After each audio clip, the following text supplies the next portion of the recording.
from 1:30 p.m. You can choose to come in or tune in. Either way, don't miss it.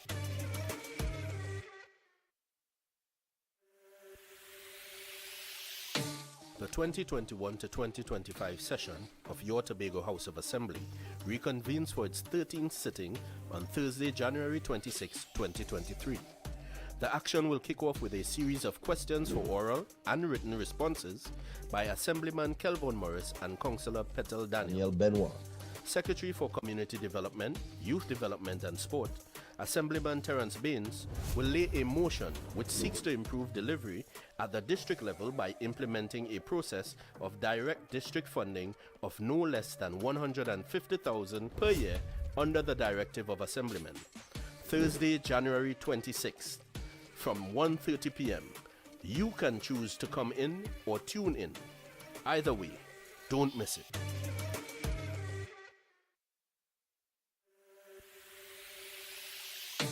The 2021 to 2025 session of your Tobago House of Assembly reconvenes for its 13th sitting on Thursday, January 26, 2023.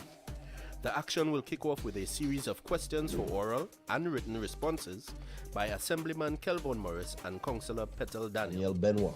Secretary for Community Development, Youth Development and Sport, Assemblyman Terence Baines, will lay a motion which seeks to improve delivery at the district level by implementing a process of direct district funding of no less than $150,000 per year under the directive of Assemblyman. Thursday, January 26th, from 1:30 p.m. You can choose to come in or tune in. Either way, don't miss it.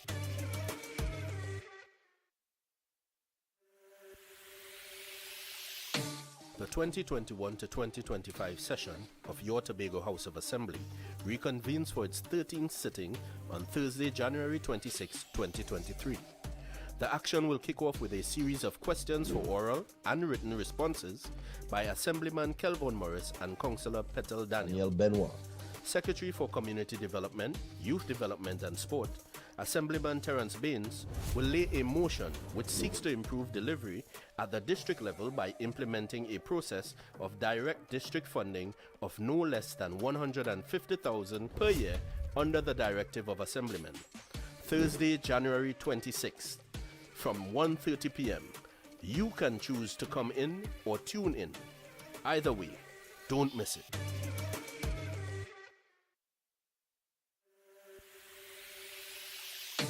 The 2021 to 2025 session of your Tobago House of Assembly reconvenes for its 13th sitting on Thursday, January 26, 2023. The action will kick off with a series of questions for oral and written responses by Assemblyman Kelvin Morris and Councillor Petal Daniel Benoit. Secretary for Community Development, Youth Development and Sport, Assemblyman Terence Baines, will lay a motion which seeks to improve delivery at the district level by implementing a process of direct district funding of no less than $150,000 per year under the directive of Assemblyman. Thursday, January 26th, from 1:30 p.m. You can choose to come in or tune in. Either way, don't miss it.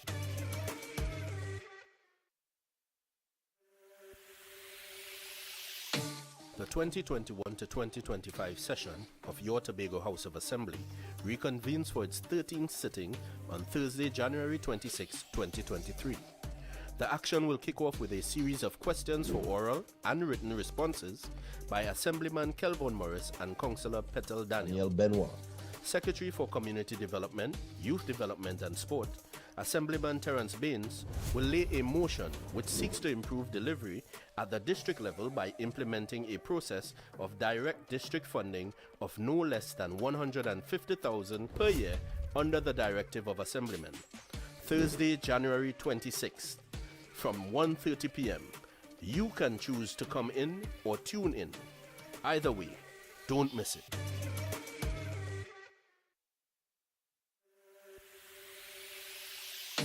The 2021 to 2025 session of your Tobago House of Assembly reconvenes for its 13th sitting on Thursday, January 26, 2023.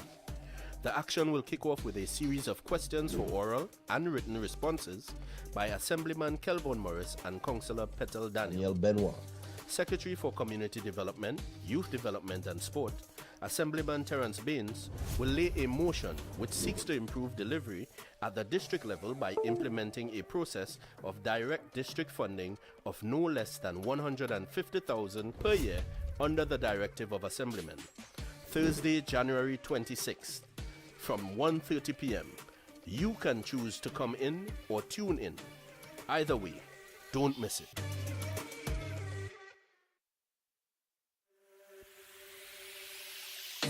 The 2021 to 2025 session of your Tobago House of Assembly reconvenes for its 13th sitting on Thursday, January 26, 2023.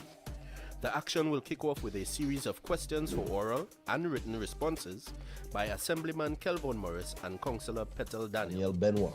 Secretary for Community Development, Youth Development and Sport, Assemblyman Terence Baines, will lay a motion which seeks to improve delivery at the district level by implementing a process of direct district funding of no less than $150,000 per year under the directive of Assemblyman. Thursday, January 26th, from 1:30 p.m. You can choose to come in or tune in. Either way, don't miss it.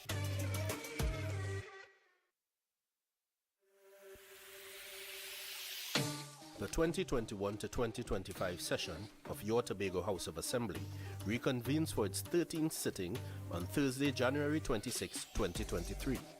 The action will kick off with a series of questions for oral and written responses by Assemblyman Kelvin Morris and Councillor Petal Daniel Benoit. Secretary for Community Development, Youth Development and Sport, Assemblyman Terence Baines, will lay a motion which seeks to improve delivery at the district level by implementing a process of direct district funding of no less than $150,000 per year under the directive of Assemblyman. Thursday, January 26th, from 1:30 p.m. You can choose to come in or tune in. Either way, don't miss it.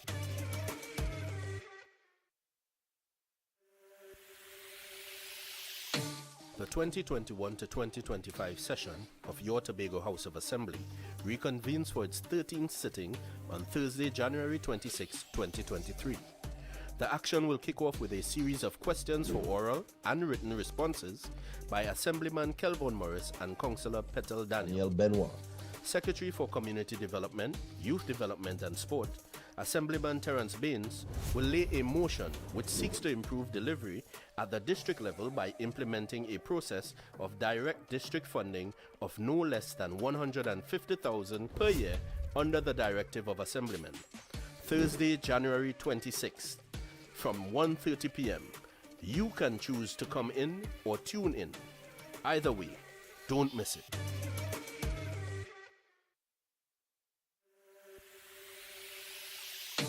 The 2021 to 2025 session of your Tobago House of Assembly reconvenes for its 13th sitting on Thursday, January 26, 2023.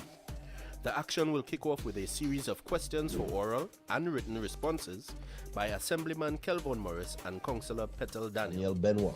Secretary for Community Development, Youth Development and Sport, Assemblyman Terence Baines, will lay a motion which seeks to improve delivery at the district level by implementing a process of direct district funding of no less than $150,000 per year under the directive of Assemblyman. Thursday, January 26th, from 1:30 p.m. You can choose to come in or tune in. Either way, don't miss it.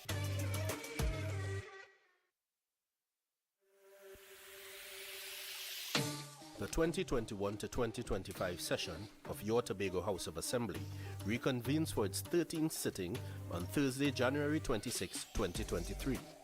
The action will kick off with a series of questions for oral and written responses by Assemblyman Kelvin Morris and Councillor Petal Daniel Benoit. Secretary for Community Development, Youth Development and Sport, Assemblyman Terence Baines, will lay a motion which seeks to improve delivery at the district level by implementing a process of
God, as we have come together to begin our meeting of the Assembly, we humbly beseech you to grant to all our members the light and guidance of your Holy Spirit, that we may wisely take counsel together and come to such decisions as shall promote your glory and the well-being of all our citizens in this our land, so that peace and happiness, truth and justice may be enjoyed by all people.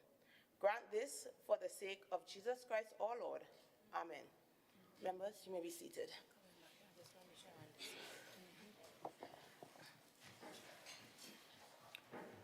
Oath of allegiance of a new member. Announcements by the presiding officer. Honorable members, I have received requests for leave of absence from today's sitting from Assemblyman Dr. Faith B. Israel, Assemblyman Wayne Clark, Councillor Surtika Orr, Assemblyman Zorisha Hackett, and Assemblyman Natisha Charles Pantin. The leaves are granted. Chief Secretary.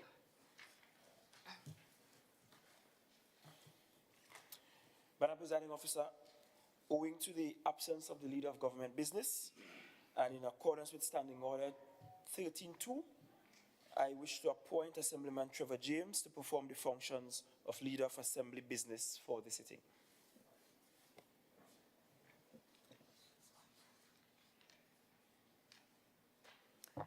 Papers.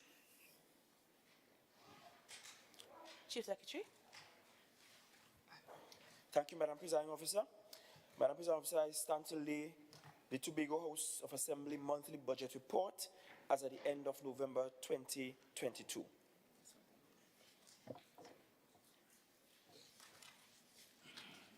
Presentation of reports from Dispute Resolution Commission, select committees, Chief Secretary's question, questions to secretaries. Members, let me apologize and advise that question 43 would not be asked at this sitting as it was inadvertently placed on the order paper. Leader of Assembly Business. Madam Presiding Officer, with respect to question 43, which is placed on the order paper as part of the approved agenda, I would like an explanation with respect in consideration of Standing Order 25.2, which clearly outlines how we treat with questions placed by a member. Minority Leader, I am sure you were advised via text email from the Clerk of the House as to why this question was not placed on the order paper. That's an incorrect assumption, Madam Presiding Officer. I received no such explanation. In fact, I wrote asking for the reasons as to why this question was withdrawn. My ruling remains the same. This question was inadvertently placed on the order paper, and it would not be called upon for question. However, Madam Presiding Officer, Minority Leader, that was my ruling. But 25 Minority Leader, Madam Presiding Officer, that you must, and it says. That was my ruling. Clerk.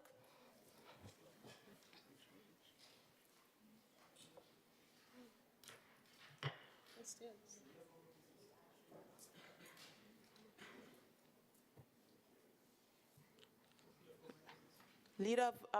Leader of Assembly Business. Madam Presiding Officer, in regards to questions placed on the order paper, the Executive is prepared to answer all the questions for oral answers on today's order of business, except for question 43, which, as you have stated, would not be allowed as it was inadvertently placed on the order paper. We are requesting the question 36 be deferred due to the absence of the Secretary. Questions number 46, 47, 48 for written responses will be circulated at the next sitting. Minority Leader.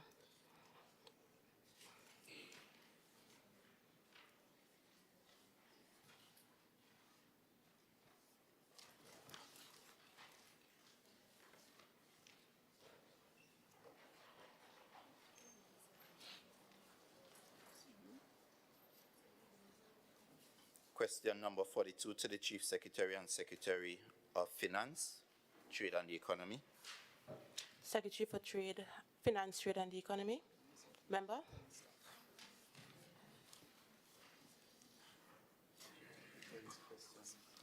Thank you, Madam Presiding Officer. The question asks with respect to assistance given to any hotels on the island from the Division of Finance, Trade and Economy. Can the Secretary provide the following: name of hotels, if any, how much was the total assistance given, if any, what was the qualifying criteria? I wish to point out that no assistance was given from the Division of Finance, Trade and the Economy. So the answer to that question is none. However, I believe the minority leader may be trying to find out about the assistance given to hotels concerning their bill with T&Tech, and that was done by TTAL on the 4th, 2022. Head of the Tobago Hospitality and Tourism Association, Mr. Chris James, co-wrote the Chief Secretary and the Secretary of Tourism, Culture, Antiquities and Transportation, detailing the worrisome threat of closure due to the non-payment of reserve capacity rate fees by medium to large size hotel plans on the island.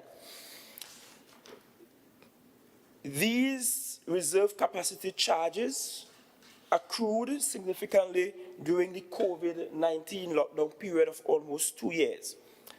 For those unaware of what the reserve capacity is, the reserve capacity is a backup energy generation capacity that is used by the electric grid in the occurrence of unexpected fault, such as the unavailability of a power plant. The reserve capacity,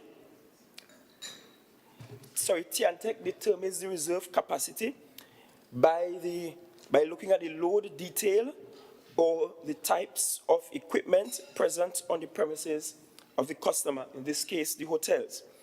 Essentially, those required to pay the reserve capacity are industrial customers. The reserve capacity provided by T&Tech, based on their policy, is equal to the customer's highest monthly kVA or per 1,000 volt amps demand. This rate, once determined, is paid monthly regardless of the consumption for that month. For example, if a hotel has a rate of $30,000 reserve capacity per month, whether that capacity is tapped into or not, that rate is attached to their bill. During the COVID-19 pandemic lockdown for over 2 years, hotels were required, hotels were required to pay this rate. After much discussion with the board of T&Tech, CEO of T&Tech, the Minister of Public Utilities, it was determined by T&Tech that they will not waive the reserve capacity rate for the Tobago hoteliers. So the qualifying factor was that the hotels had to have had this reserve capacity bill racked up over the COVID-19 period.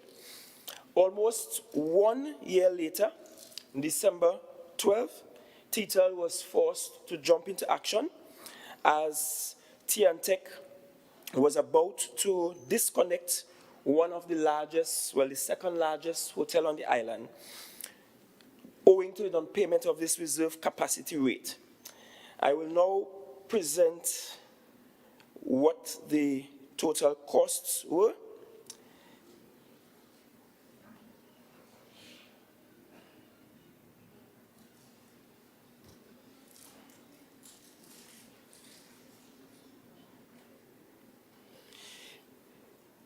The Tobago Tourism and Hotel Association, through its membership, sought to find out those that were affected. A total of 6 hotels were presented. TTAL proceeded to verify the figures with T&Tech. When verified, five of the six establishments had outstanding bills. One of the six had in fact paid their bills, and therefore TTAL paid the reserve capacity rates for the following hotels: Mount Irving Bay Hotel, Starfish, or otherwise known as Long Beach Hotel, Ravenels Resort, Grafton Beach Resorts, and Half Moon Blue Resorts Limited, or what some will know as Backlet Beach Club. The total sum was $2,173,512.54. The one hotel whose name was submitted, but when TTAL checked with T&Tech, it showed that they had no outstanding balance, was the Crown Point Beach Hotel, and therefore nothing was paid on behalf of that hotel.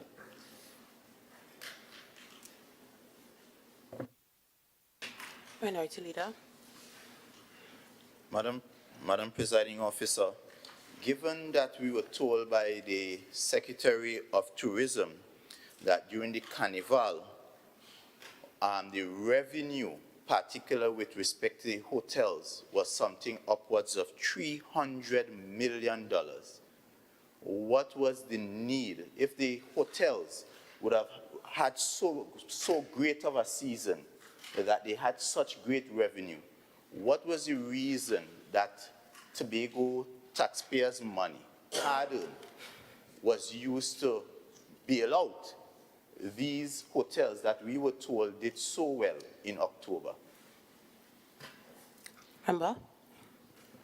Madam Presiding Officer, the hotels had one single period, not even a season, one single period of good occupancy owing to the Carnival.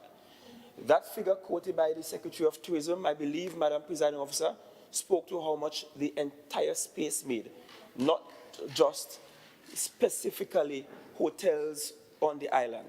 One will also appreciate that with 2 years of lockdown, it meant that these hotels continue to incur debt because they have their long-standing debt to service, while at the same time not having any customers. I must also add that it is not yet 1 year since the Tobago economy is fully reopened. You may recall, Madam Presiding Officer, it was only in Easter or April of last year that Tobago returned to half of the pre-COVID number of domestic flights, and only in January of last year we resumed international flights with one flight. So we are not a full year yet to April when our economy in Tobago was considered fully reopened for the tourism sector.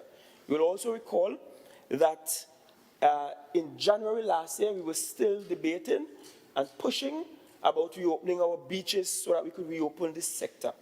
And given the fallout from COVID-19, the THA, this administration could not allow these hotels that are significant in size to go down because of the reserve capacity charges, which quite frankly should not have been levied against them, because those charges during the COVID-19 period were unfair charges.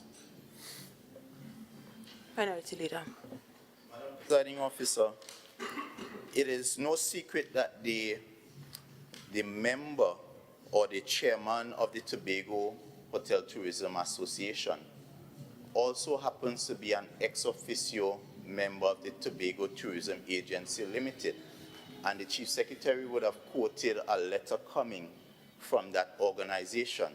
And my question is, one, whether that member was part of the TTAL's decision, because what would arise is a clear conflict of interest in terms of where you have a sitting member of TTAL taking to the board a policy to benefit, to have some direct benefit for himself.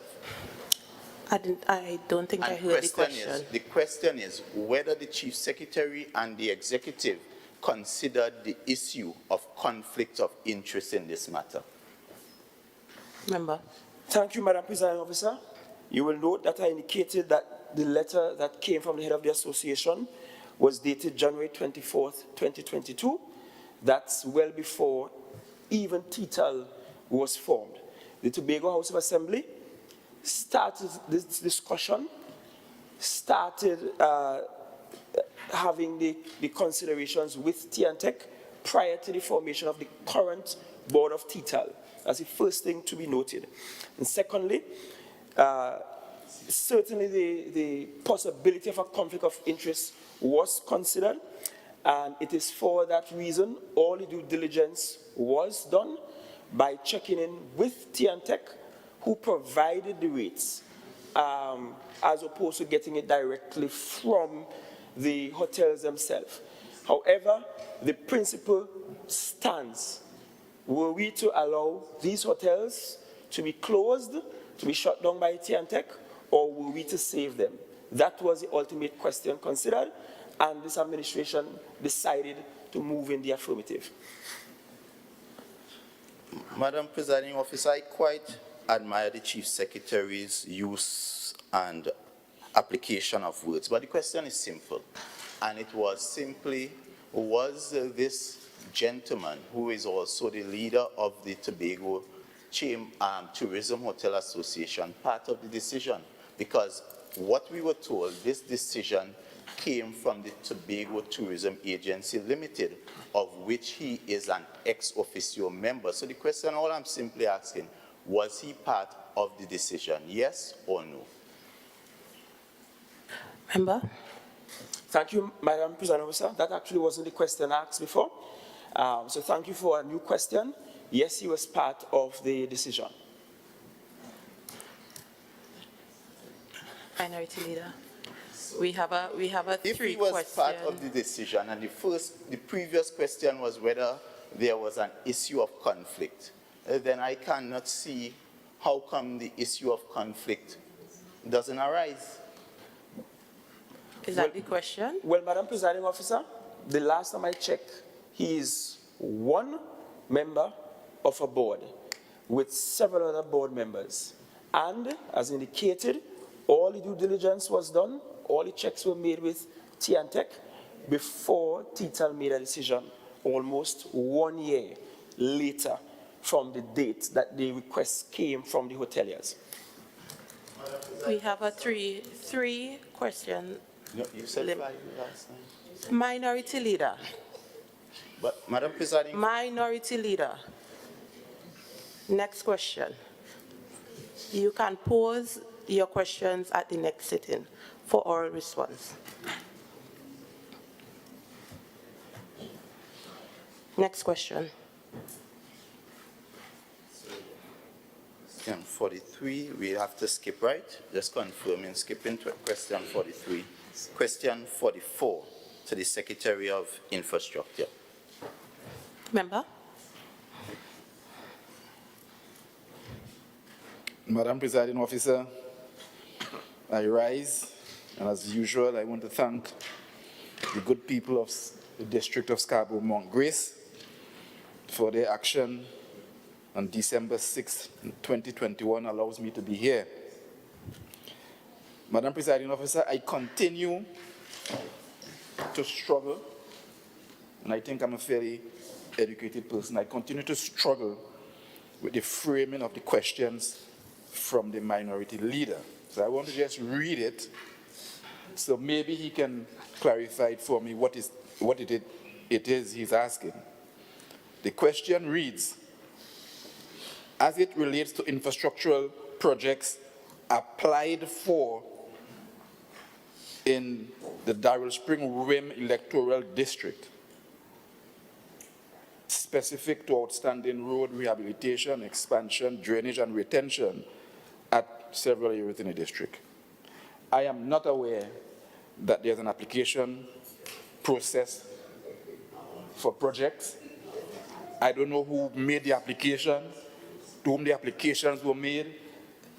So I struggle, and I will struggle to answer.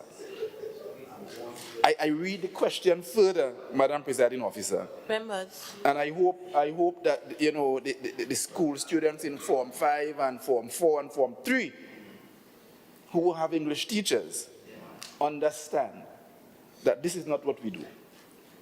The question says, Member. yes, Allow my him to family is a answer, family please. of teachers as well. Can the Secretary, the question concludes, can the Secretary confirm the following?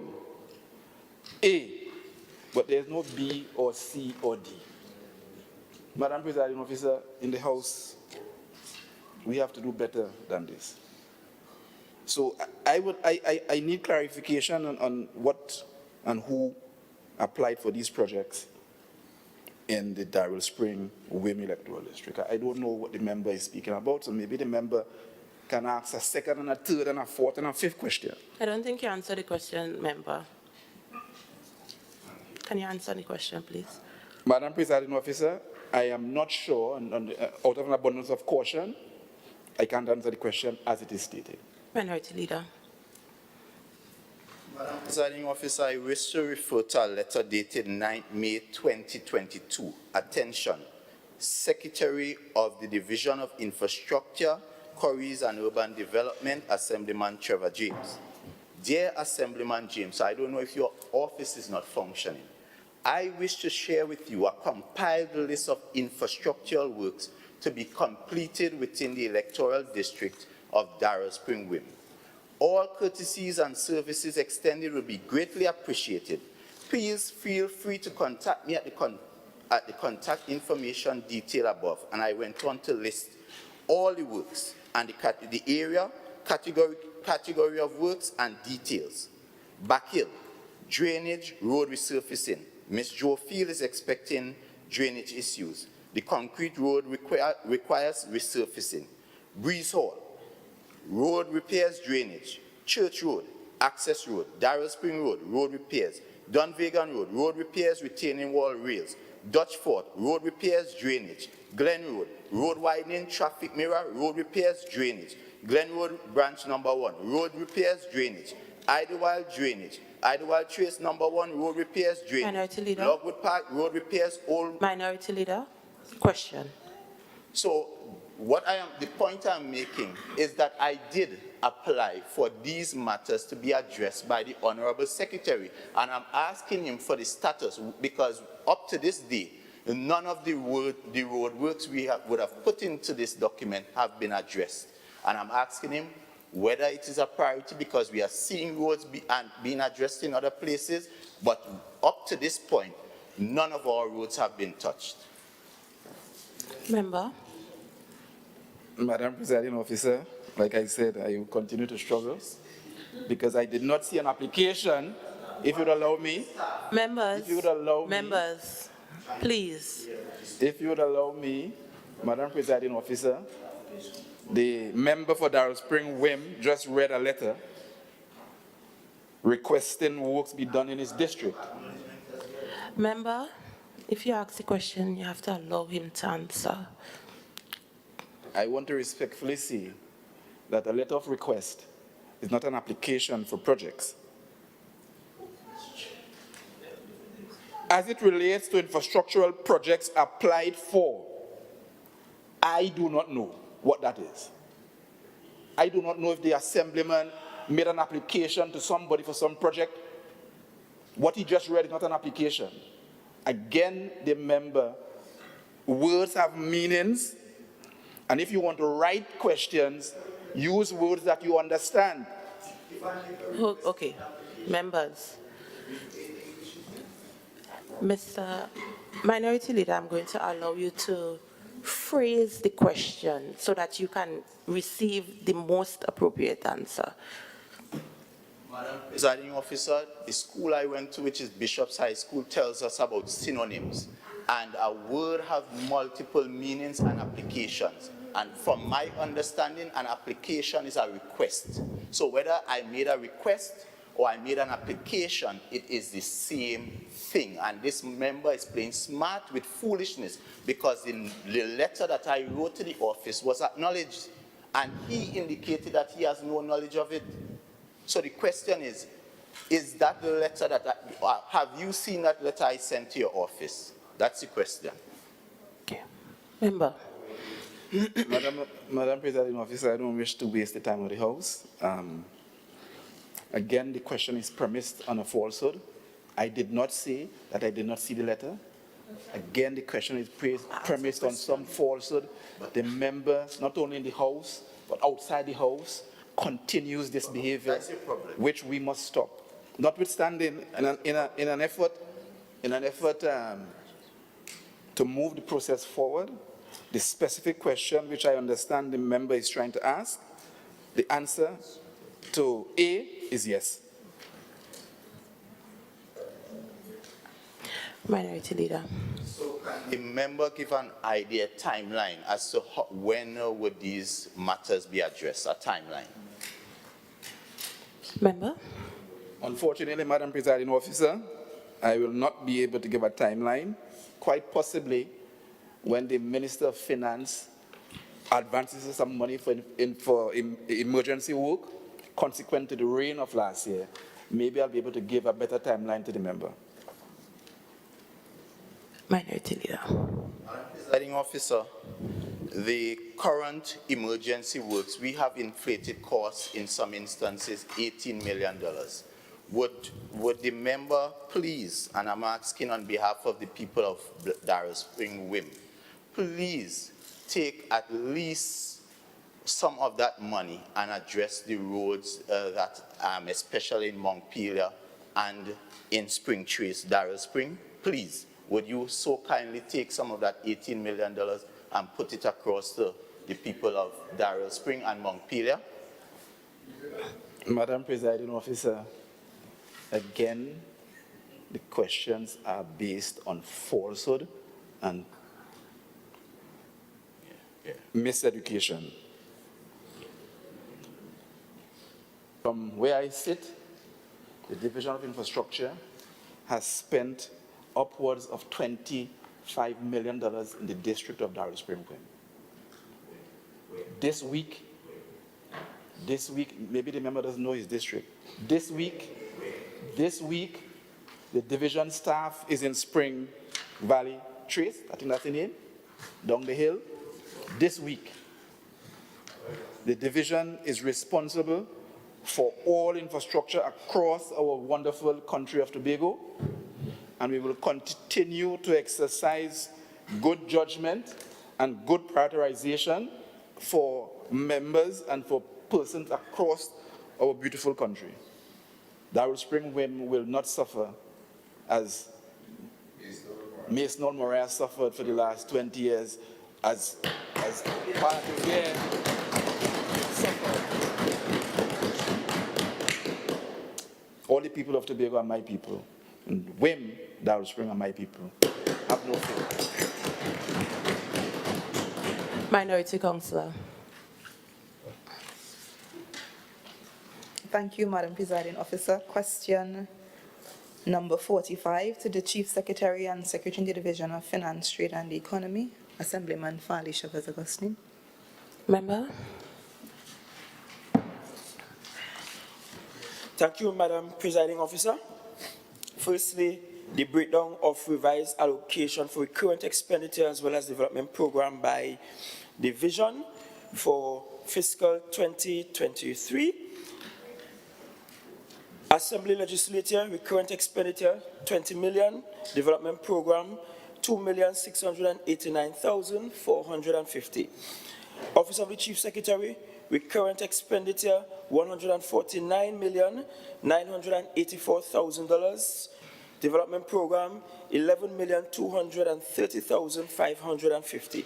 Finance, Trade and Economy, $128,318,000 for current expenditure. Development program, $23,515,100.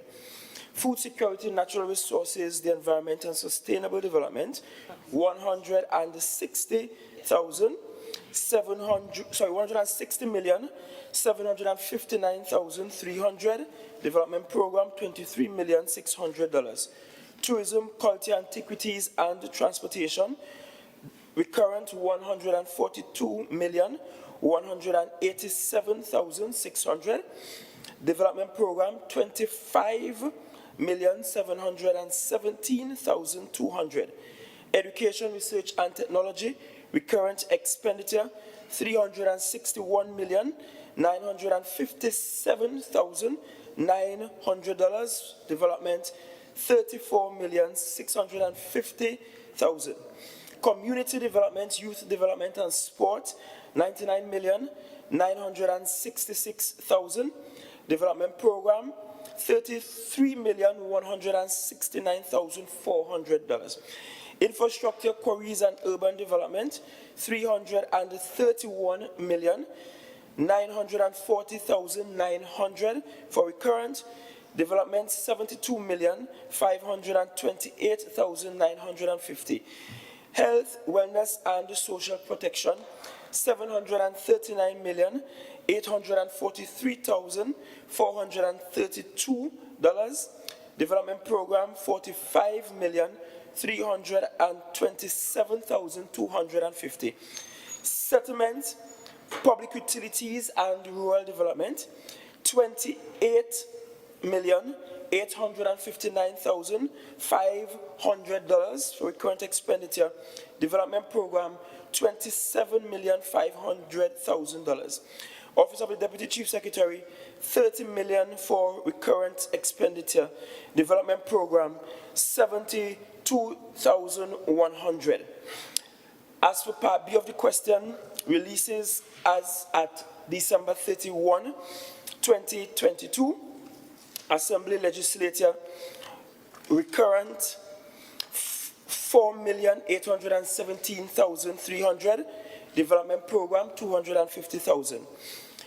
Office of the Chief Secretary, recurrent $33,771,000. Development Program, 0. Finance, Trade, and Economy, $29,429,805. Released so far, 0. Food Security, Natural Resources, the Environment, and Sustainable Development, recurrent expenditure, $37,830,550. Development Program, $6,891,000. Tourism, Culture, Antiquities, and Transportation, recurrent $41,073,500. Development, $3,115,000. Education, Research, and Technology, $107,965,949. Development, $14,490,044. Community Development, Youth Development, and Sport, $25,818,990. Development Program, $9,500,000. Infrastructure, Quarries, and Urban Development, $76,272,400. Development Program, $23,385,757. Health, Wellness, and Social Protection, recurrent expenditure $207,094,400. Development Program, $14,205,000. Settlements, Public Utilities, and Rural Development, $7,705,773. Development Program, $252,000.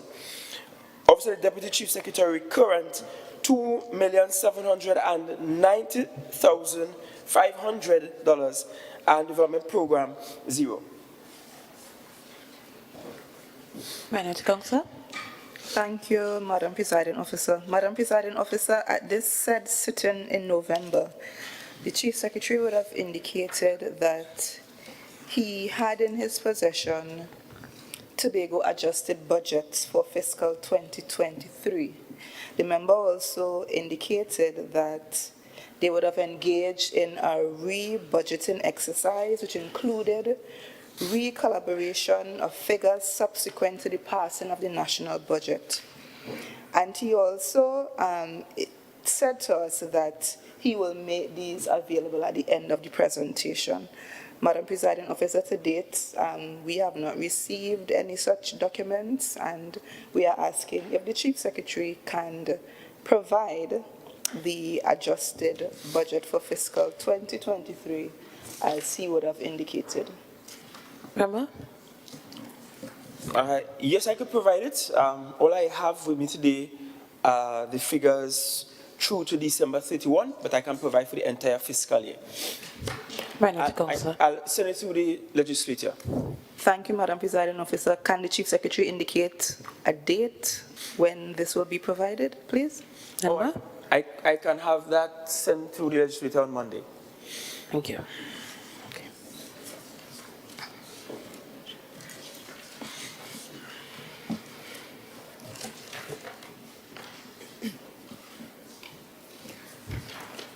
Request for leave to move the adjournment of the Assembly on definite matters of urgent public importance. Statements by secretaries or assistant secretaries. Personal explanations. Introduction of bills. Motions relating to the business or sittings of the Assembly and moved by a secretary or assistant secretary. Public business. Executive business. Motion. Secretary of Community Development, Youth Development and Sport.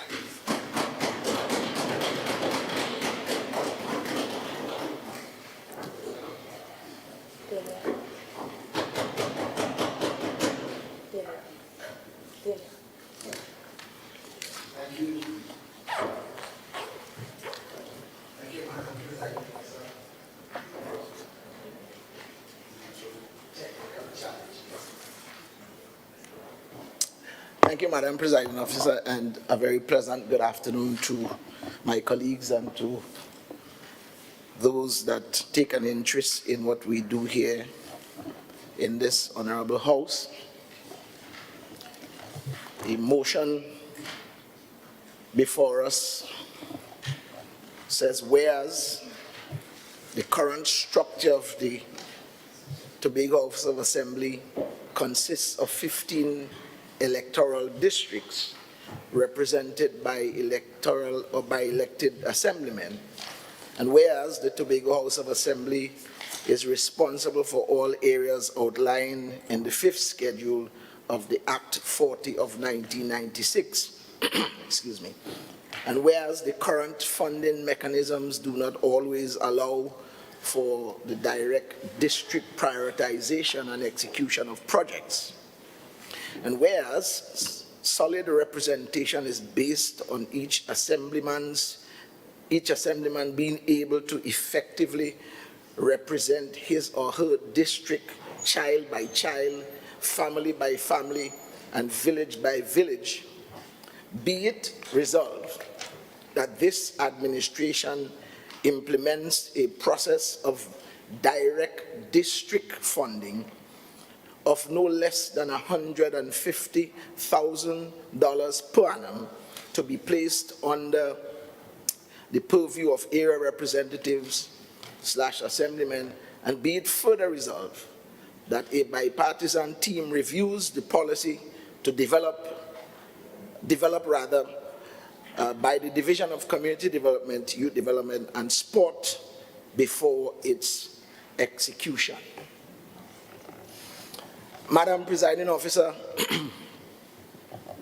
I am humbled by the privilege afforded me to move a motion which, in my view, has the potential to revolutionize the way we organize ourselves, to involve wider community participation in our quest to develop this beautiful piece of paradise we call Tobago.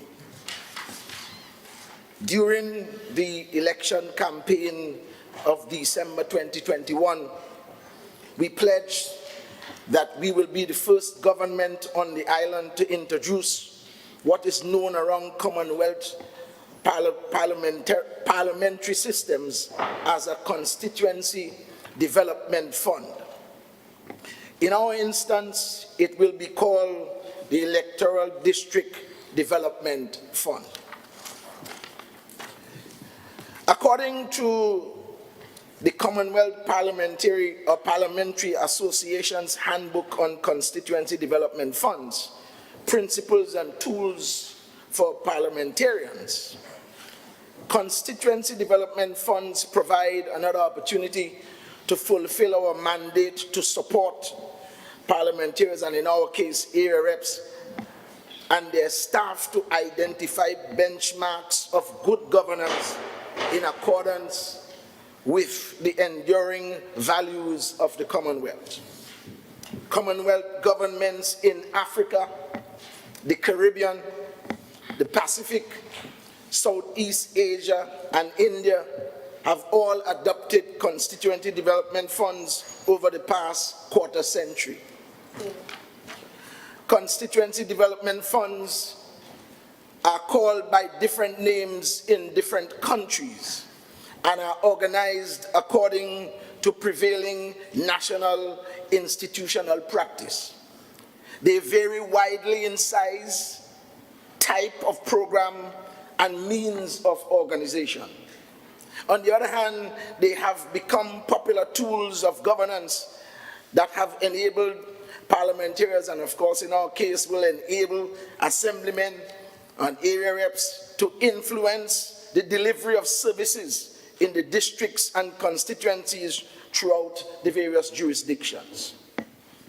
CDFs, Madam Presiding Officer, provide bursaries for students, support the development of small infrastructural projects in constituencies, and help to finance the construction of clinics, schools, and community centers, etc. Globally, constituency development funds were first adopted in India. Ghana's CDFs was instituted in 1996, Kenya in 2003, and then, of course, CDFs spread to other African countries across the world thereafter. Right here in the Commonwealth Caribbean, Jamaica started their CDF in 2008. Members of the Jamaican Parliament are provided with financial resources to execute approved social and economic programs within their constituencies. The main thrust of the fund is to promote infrastructural development and the communities and at the constituency level, community and constituency level, through the establishment of sustainable development projects. According to International Budget Partnership, constituency development fund schemes are decentralization initiatives that send funds from central government to each constituency for the expenditure on development projects intended to address particular local needs. A key feature of CDF schemes is that of where members of Parliament, and of course in our case here in the Assembly, typically exert some degree of control over how funds are spent. This is a critical point. These funds are designed to support constituency-level grassroots development projects. They are aimed at achieving equitable distribution of development resources across districts and to control imbalances in the development brought about by partisan politics. I think I need to say that again. Yeah. These funds are designed to support constituency-level grassroots development projects. They are aimed at achieving equitable distribution of development resources across districts and to control imbalances in developments brought about by partisan politics. Yes. These funds target all constituency level development projects, particularly those aiming to combat poverty at the grassroots. Madam Presiding Officer, as I noted earlier, in the case of Tobago, we propose to call these funds Electoral District Development Fund. In explaining further what the Electoral District Development Fund is about, I will first endeavor to explain what the fund is not. It is not a fund to be placed directly into the hands of area representatives or their district office staff. It is not a fund for which its rules of engagement would be decided solely and individually by area representatives. It is not a fund to facilitate social support in areas where social support programs already exist. It is not a fund that will be accessed without adherence to financial rules and regulations of the Tobago House of Assembly. And I put a little note here, repeat twice. It is not a fund that will be accessed without adherence to financial rules and regulations of the Tobago House of Assembly. It is not a fund that will be kept in a bank account outside of the THA's accounts. It is not a fund to be used by any party group or action group or any political party. Additionally, it is not a fund to give to some districts and not others. It is for all districts.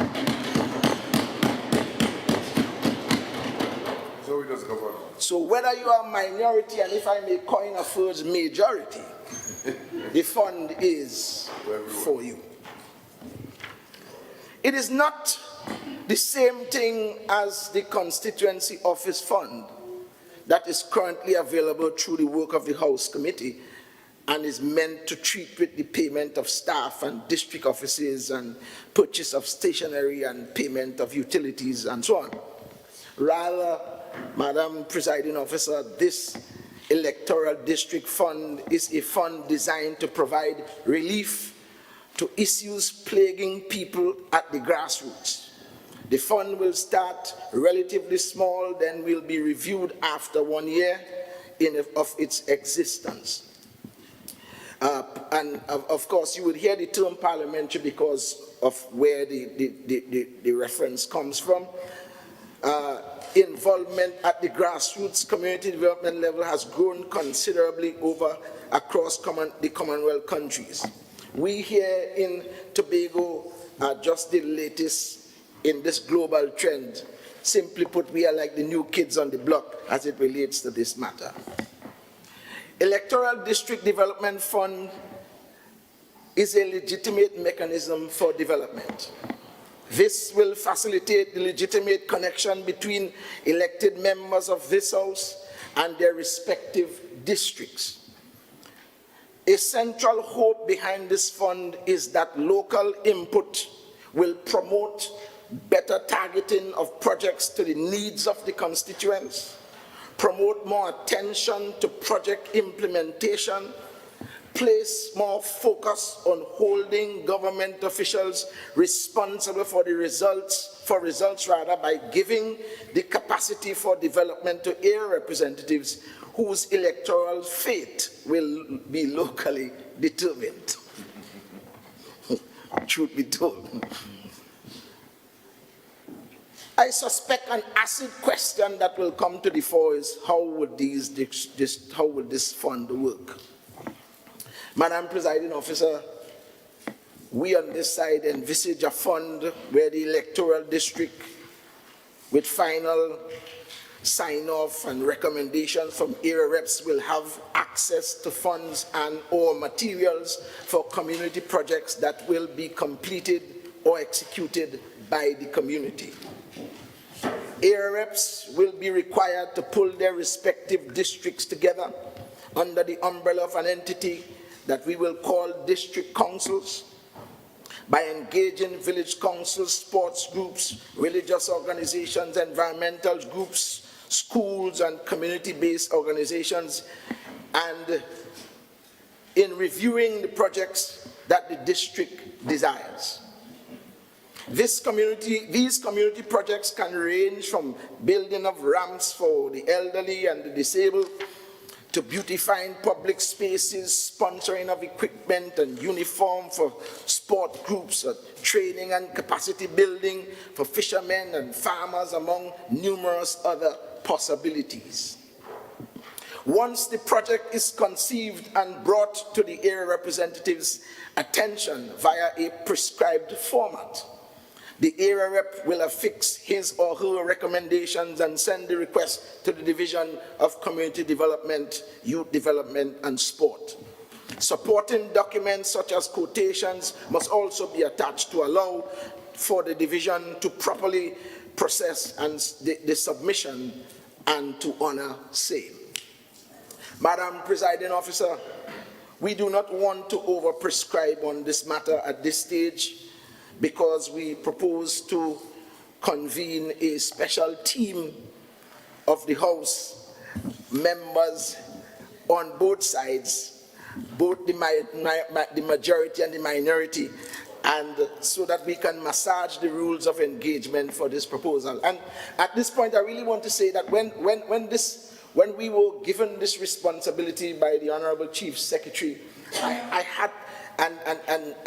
have to commend staff at the division that jumped right in and began to work on what we now have a draft, a 22-page document that will help to kind of chart the course, and this debate, in my view, is going to contribute to the crystallizing of this final document.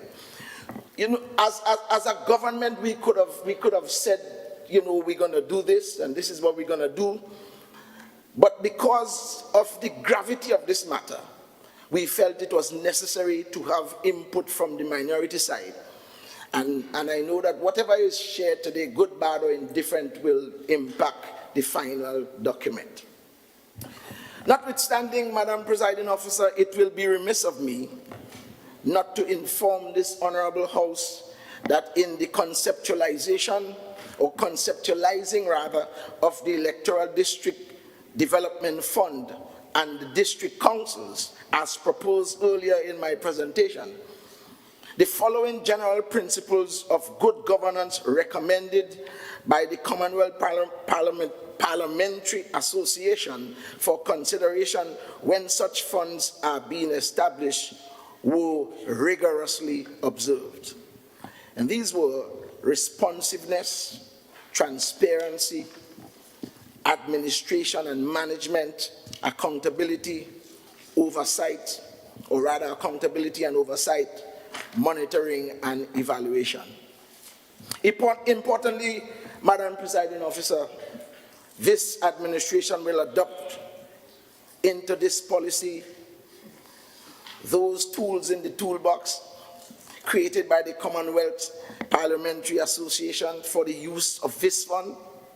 It is for this reason that copies of the handbook created by the Commonwealth Parliamentary Association will be distributed electronically and subsequent to this debate. I thank you.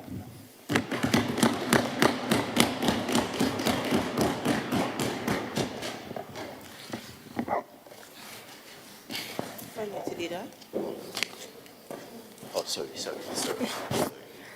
Members, the question proposed is, whereas the current structure of the Tobago House of Assembly, THA, consists of 15 electoral districts represented by elected assemblymen, and whereas the Tobago House of Assembly is responsible for all areas outlined in the 5th schedule of Act 40 of 1996, and whereas the current funding mechanisms do not always allow for direct district prioritization and execution of projects, and whereas solid representation is based on each assemblyman being able to effectively represent his or her district child by child, family by family, and village by village.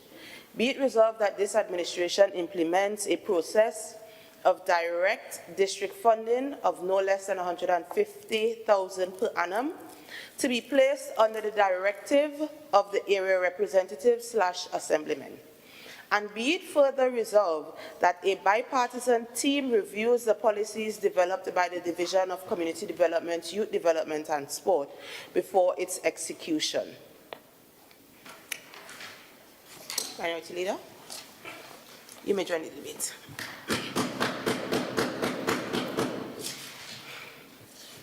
Thank you, Madam Presiding Officer. Thank you for the opportunity to contribute to this debate, which seeks to establish what we are now learning will be called an electoral district development fund. Madam Presiding Officer, I don't know, but I came here with the impression that I would have received from the member for, I think it's New Grange, Bethel, a clear outline as to what this policy would be. Instead, what I received is a cut and paste document from what is the Handbook on Constituency Development Fund. Madam Presiding Officer, this can't be how we conduct. That is a lazy work. And I don't know if this administration isn't learning from their mistakes. A year after Tobagonians would have said it's the worst administration they have seen by a poll, by the civil net. You would think they would have come together, they would have learned, and this would have been the first step in indicating to Tobagonians that we understand what you were saying to us. The first thing is, who have you consulted? Who have you spoken to? Clearly not the residents in the electoral district of Darrow Spring Wim. Because I have not seen a call for a consultation. I have not seen a call for a conversation. I'm part of many of the groups in the WIM area, NGO, Sport Group Football, and the Secretary. And none of these groups have been called to even get an idea as to what are your needs. And you know, I am reminded of the story of this little boy that had an issue, continued getting headaches. And the parent kept carrying him to the doctor, and all the doctor was giving him was Panadol to stop the headache. But recognized that the headache continued, it kept reoccurring. And it was not until they decided to do a CT scan that they recognized it was in fact a tumor. And what it required was a surgery to remove the tumor so that the person can be properly healed. And it goes to Mr. Charles used to say it, former chief secretary. If you misdiagnose the illness, you would misprescribe the diagnosis. You would give them the wrong treatment. And at this point, I've seen no problem analysis. Nowhere in this presentation has the secretary outlined what is the issue or what are the issues are we trying to address. What is this problem that is in front of us all that we are trying to treat with? If you have not done a situational analysis, how could you come up with a policy? Because I've heard him say there's a 20-page document to which none of us have seen.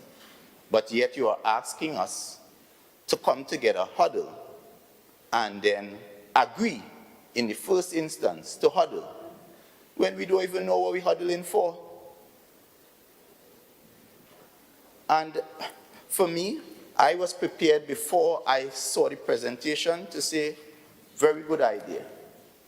Perhaps let us look at the merit and demerit of it.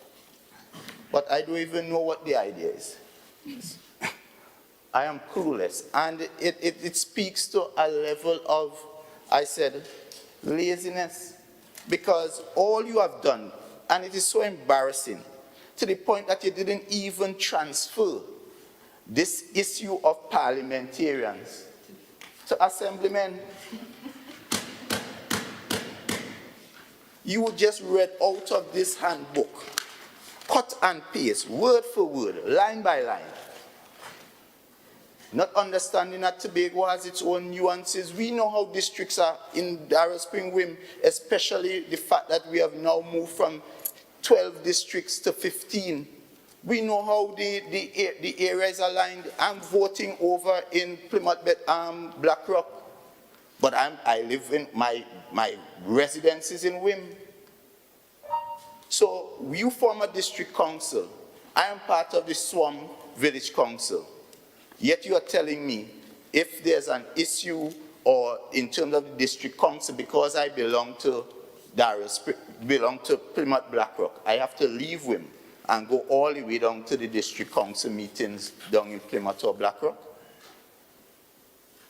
And this is why I'm saying first, and it just continues to show that you're putting the cart before the horse. The first thing should have happened is us going to the people. That should have been where this thing started. We need, too many times, government is top up, top down, and not bottom up. And you all promised the people that it would be, as you've rightfully said in this preamble, village by village, community by community, child by child. But this is Trevor, this is Farley, this is Terence, and whatever else. Forget the people. I'm just calling names. I'm just calling names. I'm not calling members. I'm saying this is who it seemed to me. Continue, member. It Continue. seemed to me that we're just picking up names and picking up personalities, but we're not seeing about people. Madam Presiding Officer, when I look at this, I am saying to myself, just let us look at the minimum. What can $150,000 do? What can 150,000, Madam Presiding? Members, allow the minority leader to continue, please. Go ahead. Member? Madam Presiding Officer, this was a campaign promise of the PDP. I don't know if they're still carrying the mandate or not. But the promise was $10 million for every electoral district. And here we are, whittling it down to $150,000. This reminds me of the ex gratia. We promised the people of Tobago ex gratia, and up to now they can't get it, and it was $10,000. Now we're hearing it's $500. Member? So this member, please continue. Madam, go ahead, minority. Madam Presiding Officer, I recognize it as strategy of this administration. Every time I am talking to the people of Tobago and they recognize there are issues that resonate with the people of Tobago, they attempt to disturb me as to distract my presentation, but I will not lose focus, and I'm sure the people of Tobago, they are listening, because we saw it in the results of the poll. Madam Presiding Officer,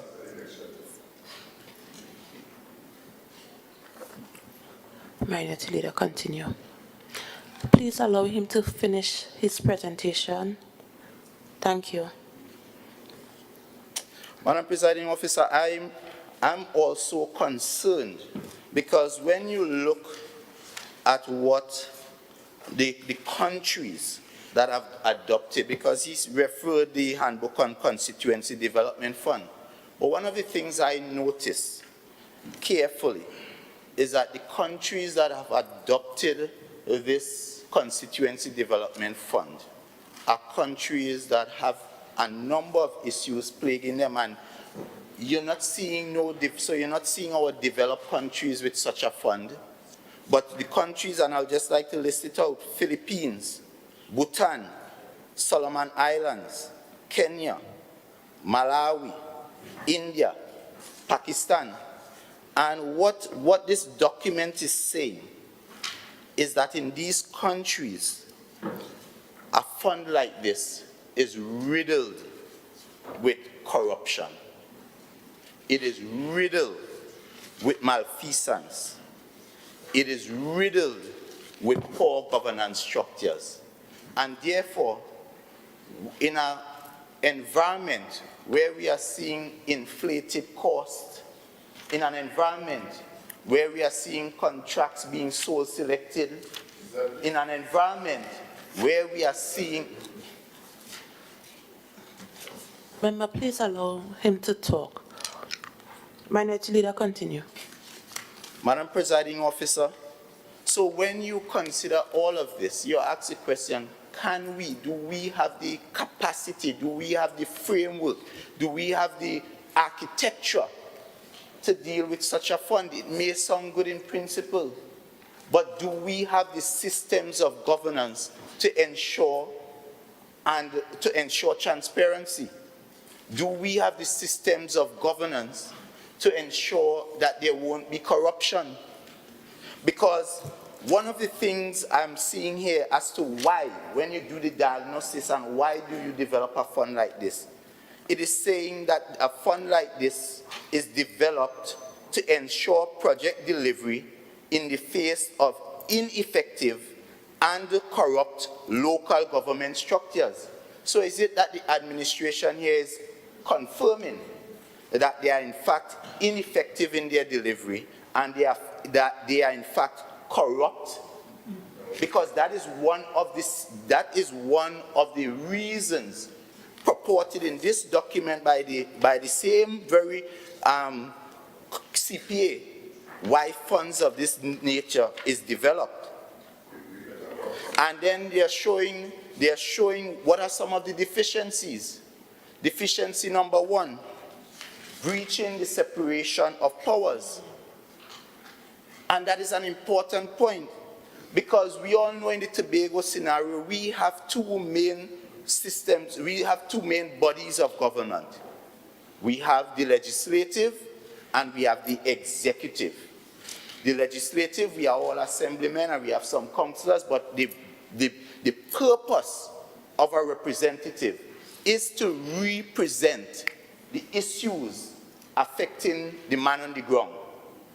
And the purpose of the executive is to implement those issues that you as the representative bring to the fore. So if we were having that done effectively, I would not have a response from my colleague, Scarborough Calder Hall today, because I would have represented the issues in Darrell Spring by identifying the roads, the drainage, where needs retaining walls.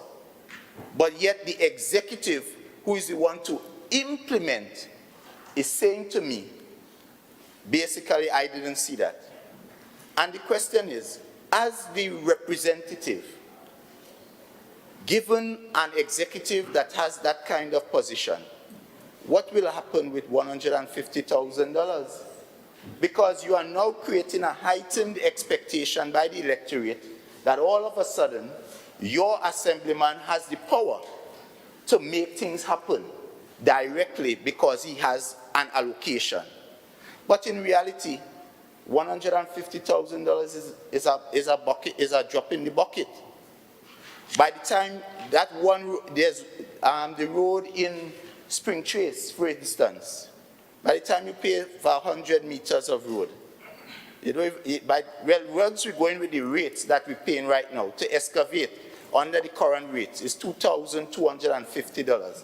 By the time you start to excavate alone, your $150,000 gone.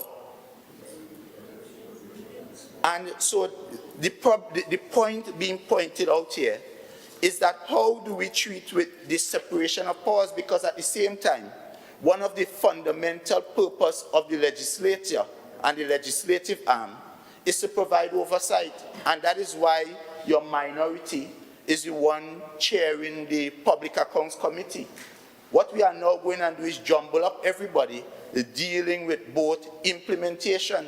So you're calling on is basically himself to himself, because you're calling now all of us, nobody now, all of us are implicated in the administering of this fund, but yet we also have to provide the oversight.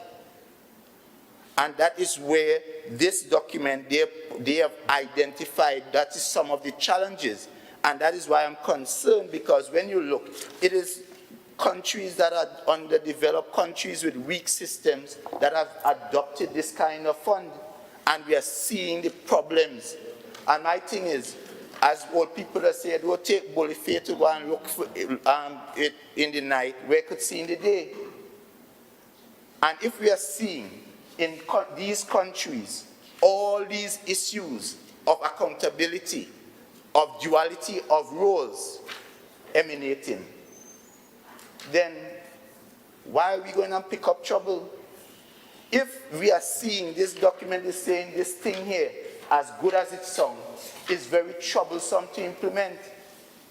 Another important consideration, which I'm not too sure, because if the member had really perused the document properly, actually in at least all the cases I've read, this fund would have been enshrined by law.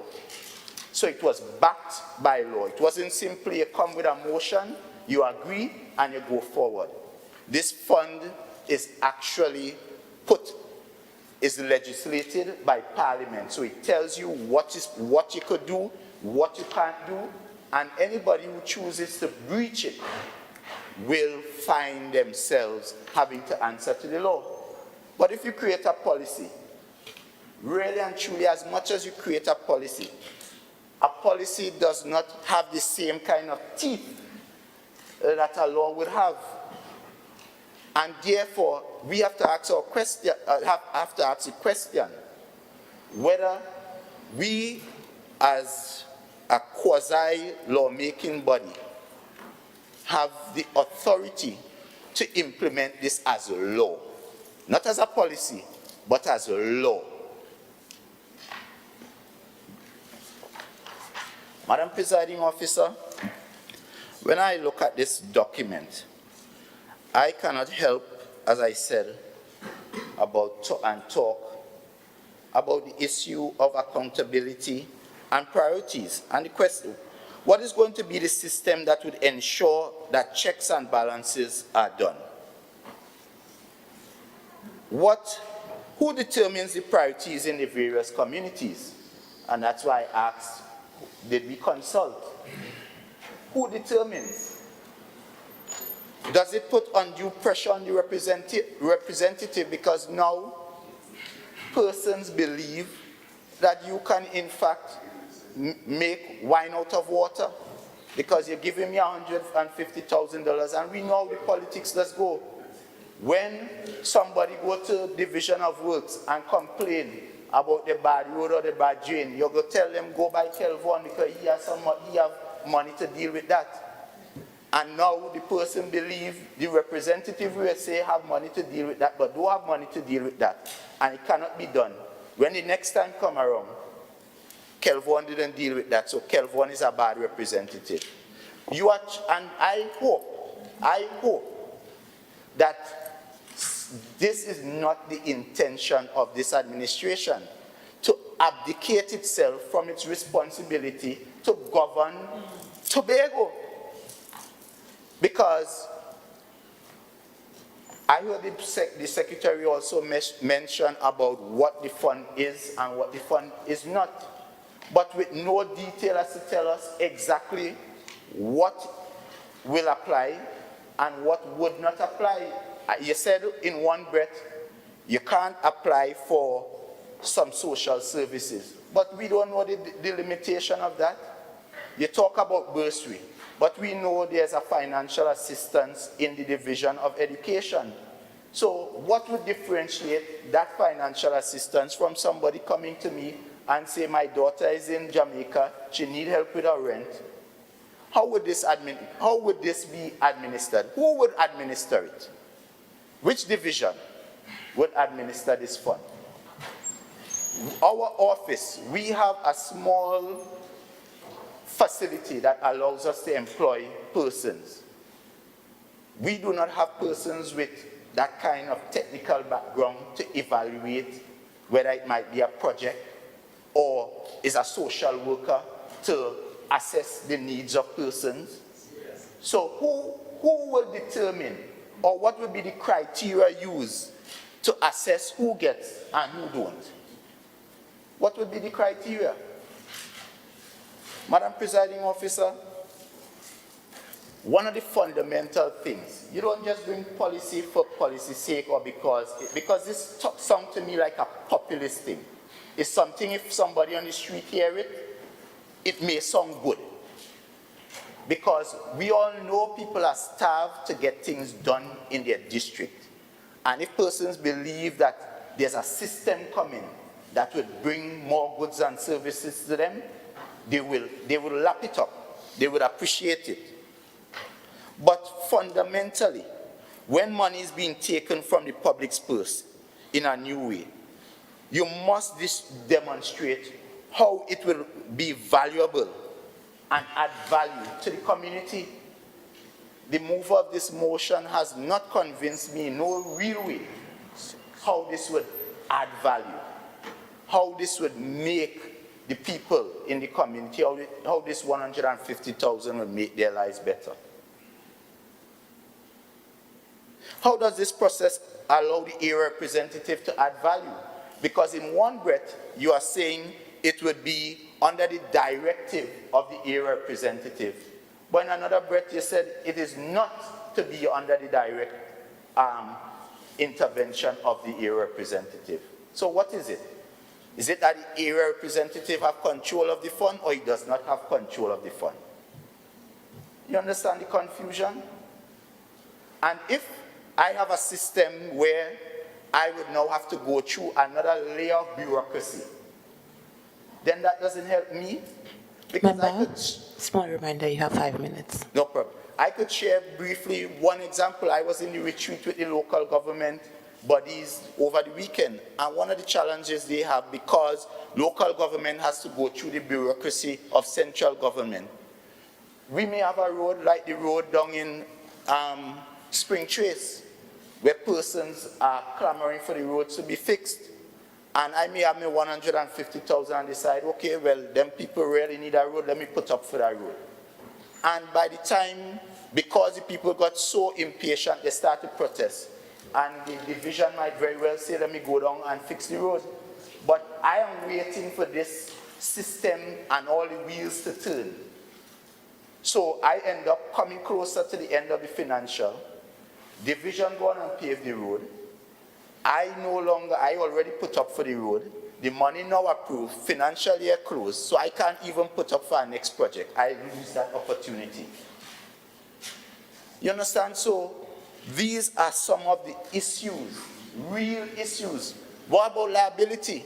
Just yesterday, I got a call from a resident in Sanchez Hill about a roadway that was done by the Division of Infrastructure. And the gentleman started the conversation as, you all impeach on my property. And I had to explain to him, sir, I am the representative. What I do is advocate. I will advocate for things, goods and services, and for your issues to be treated with. But I do not implement. So the liability of implementation lies with the Division of Infrastructure. But in this situation now, what would be added to the representative is a liability to which he has no control. Because now, when the project is implemented, what Miss Jill or Brother Jack knows is that it either go to the representative, he put up for the project, and this is the situation. So in my view, I applied, yes, applied, I requested, I asked, I begged, synonyms, all the same meaning. Right? So, Madam Presiding Officer, there's a lot more that can be said on this, But what I would humbly recommend, perhaps good idea, but the secretary needs to do his research, go and talk to the people of Tobago, we'll and come again, and we'll consider it. I thank you.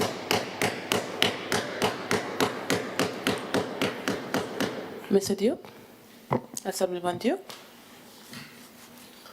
Madam Presiding Officer, I thank you for this occasion to speak on behalf of my constituency, my electoral district of Roxborough, Argyle, and also on behalf of the people of Tobago. Madam Presiding Officer, in December 2021, Tobago went to the polls and they voted for an idea that those who sit in this room, calling themselves independents, would have championed. It was a community fund that boasted of $10 million per district. People are concerned about big money being spent on a yearly basis, and yet it is not being reflected in the various electoral districts. And so that promissory note, that idea was to comfort every single electoral district in knowing that when every year is finished, you would have, say, over $10 million insofar as infrastructural development projects or even social projects of a particular nature are concerned. $10 million.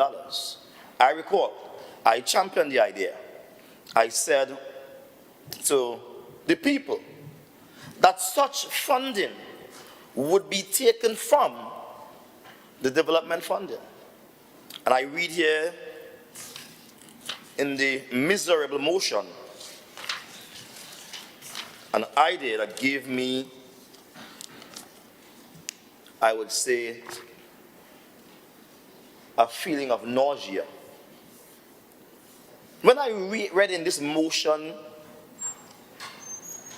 the composer of this motion stating that the current funding mechanisms do not always allow for direct district prioritization and executions of projects, I almost ripped the paper to shreds. Because the idea is, Madam Presiding Officer, how could you begin to promise people something, yet at the same time you are making an excuse for not delivering on the promise? And I wonder who is the composer of this motion. Definitely there is a separation between the composer of this motion and the deliverer of this motion. One does not know what he's writing, and the other does not know what he's saying. They are speaking of two different things. One would have gone to places of India, Jamaica, and they spoke very nobly of what community funding is used for. Nobly. And then they came to Tobago and began to speak nobly also of what this money should be used for and what it should not be used for. But as we continue to examine this motion, we recognize that the money put forward to equip the communities is vexatious. $12,500 per month. To do what? To do what, Madam Presiding Officer? This is the question. When one considers that for the entire 15 districts of Tobago, you are spending $150,000 each, and I will take my time and compute. I want it to be fresh. Let's just do the maths quickly. You know, these calculators at times give a little trouble. 150 multiplied by 15. Let me get it again. 150 multiplied by 15 districts give you $2,250,000. You know what is that? That's the cost for what my good friend on the next side will fondly call staging the scene. Madam Presiding Officer, I feel to vomit.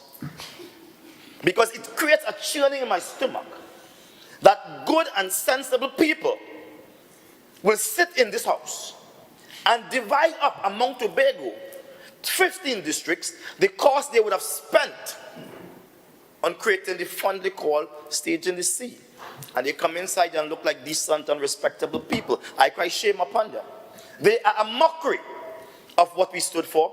Hence, I understand the point that are now independence. And so, I am troubled. How could the district of Speyside, Charleville, Lansome, Politiville, Castara, call all the places behind there, spend $12,500 per month? To do what? To do what? If you were to divide that by the amount of persons who are estimated to be in a district, call it 4,000, Madam Presiding Officer, you would find $3 and a little cents. It would be 13, I wrote it down somewhere here. It would be $3.13 per person. Per person, if it is 4,000 per district. And if we were to say we're going to hire 2 persons and place them to work in my good friend across there who would charge of, we call it works, division, and we were to pay them $6,000 a month, which is basically reasonable. Anybody under that is really working for poverty salary, or what we will call, it's like money that doesn't make sense, all right? Subsistence wage. Anybody who works for anything less than that is a subsistence wage. But let me say to you, $6,000 could only hire 2 people. 2 people in this for a year. But that is not the bad part, you know. The bad part, or the worser part, as we say sometimes, is worse than bad. The worser part is where they are saying the funding mechanism do not always allow. As if to say they're starting with an excuse. When we know the Tobago House of Assembly simply states that all our funding comes from central government and is placed in the Tobago House of Assembly fund. And they have no problem with drawing on that fund. Because they have been using the fund willy-nilly to do all types of insane and uncalled for projects. But again, what do they care? The modus operandi of my colleagues is simply, I'm an independent. I don't care. It's all of us for ourselves and God for us all. Every man for himself and God for us all. That's what they operate by. There is no sense of commitment to the people of Tobago. No sense of commitment. And so I stand here today and I'm asking myself, what could $12,500 do per month for the Roxborough Argyle district? Yeah? For the Scarborough, the Hall district. For the Wim, Darrell Spring, whatever, district. What could it do for Plymouth district? What could it do for those districts? Nothing. It can do nothing. It's a mockery. And then you're telling them, you may not even get it because of the funding requirements. As I stand here, I learned today that several persons who are not even paid their salary. Persons in Tima and persons elsewhere who have not been paid their salary. As I stand here today, I've read the papers this week, the Business Guardian, and on top of that, Madam Presiding Officer, they are saying that money is running out from the Tobago House of Assembly. And I'm saying, well, we expect money to run out. Because the way they're spending money is like someone who has turned on the tap, which comes from a tank, and you leave it up on and think because the pressure heavy, the water will never run out. But a tank, it's a finite source. And if it's a finite source, Madam, I hear something like thunder in the background. Could you please use your magical powers and snap that thing for me, please? Members, we are guided by the standing orders of this House. Please allow the member to continue his presentation. Thank you, Madam Presiding. Continue, Mr. Duke. I understand it, you know. I understand it. we are concerned in Tobago right now that this motion reminds me of a scripture. And I know some people tell themselves that they are plasters, right? But this motion reminds me of a particular scripture. 2 Timothy chapter 2, verse 5. Having the form of godliness, but denying the power thereof. Having the form of something, but it doesn't have the effect of that thing. We will call it a generic drugs, if I want that. Yeah, the same thing. This one cheaper. Or a look-alike. Or a resemble it. Or simply called an imitation.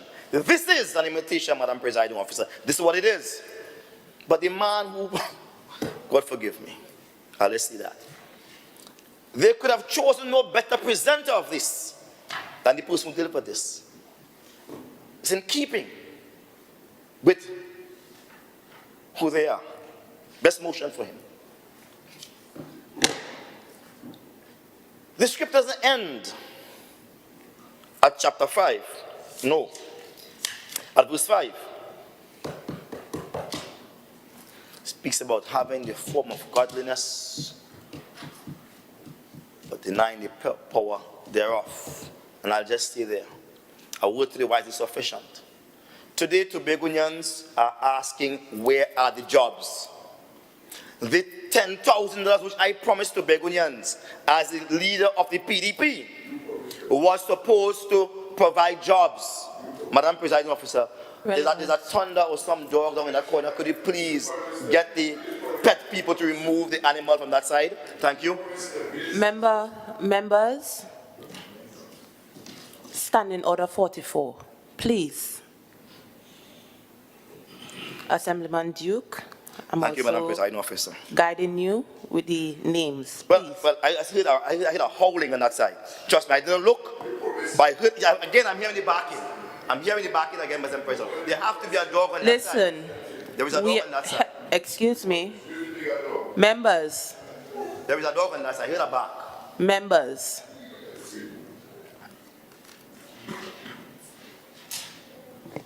Thank you, Madam Presiding Officer.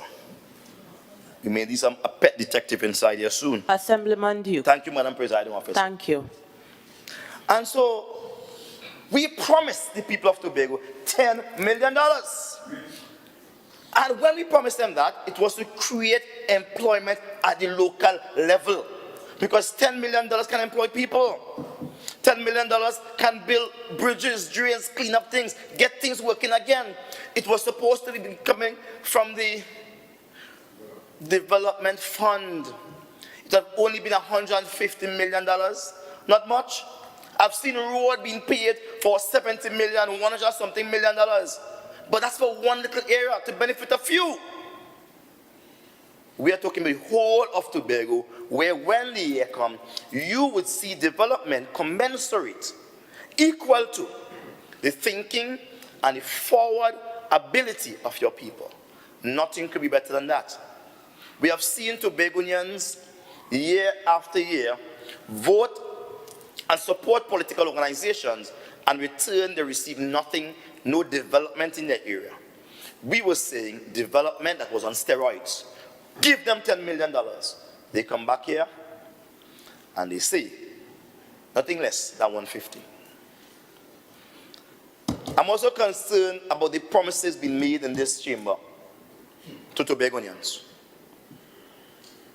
We promised them they'll get gratuity before December. And we're talking ex gratia payment, that is, Madam Presiding Officer. Tobagonians lay wait for the ex gratia payment, but the only person who got the ex gratia payment was those who were promised theirs by the Minister of Finance. And we inside here calling Tobago a country, Tobago a government, when the only thing that persons got that resembles ex gratia payment was promised by Trinidad and was given by Trinidad. our word to the people of Tobago means nothing to them. We are promising them, and we cannot deliver. We are talking big, creating hopes, and we are letting them down. Madam Presiding Officer, it is my belief that this 150, paltry as it is, small as it is, will be another ruse, will be another maverick trick, something that you will see on this hand, and then it will disappear, and they'll pull it out through their sleeves. We need to end that. Tobagonians are expecting more from those who hog up office and hold on to it and wouldn't give it up. Because clearly they have lost their mandate based on the civil net evaluation. Anybody at 20% should resign and call for a fresh mandate. But they are holding on to power. It's all they have. There's nothing for those persons to go back to. Madam Presiding Officer, I see you pulling your mic. And I'll pull mine a little closer too because I want to wrap up. In wrapping up, I will say the motion, while it bears the resemblance of something noble, of something good, while it reminds the people of the 10 million that we spoke about, something substantial, something that would have really been managed by what is called a community council, that which represents every strata of our society. And so when we sit down to discuss, it will be a full discussion, open and transparent. And then it will be chaired by the assemblyman, so it gives him the right to interact with his constituency or his electorates and make proper decisions. We are now seeing water down, trickle down to muddy water. I want to close by saying, all mutual funds are not the same. And it may be time for us to call a fresh elections because clearly my friends on the other side have run out of ideas. I thank you, Madam Presiding Officer.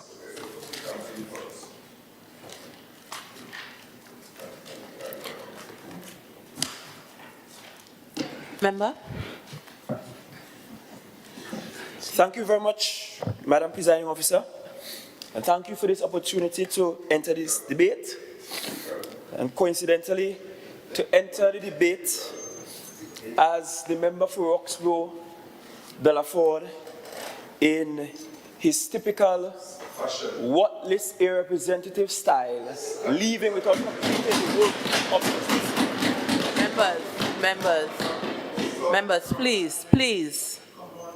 But, Madam Presiding Officer, I've heard from the two minority leaders, Minority Leader left and right, Minority Leader 1 and 2.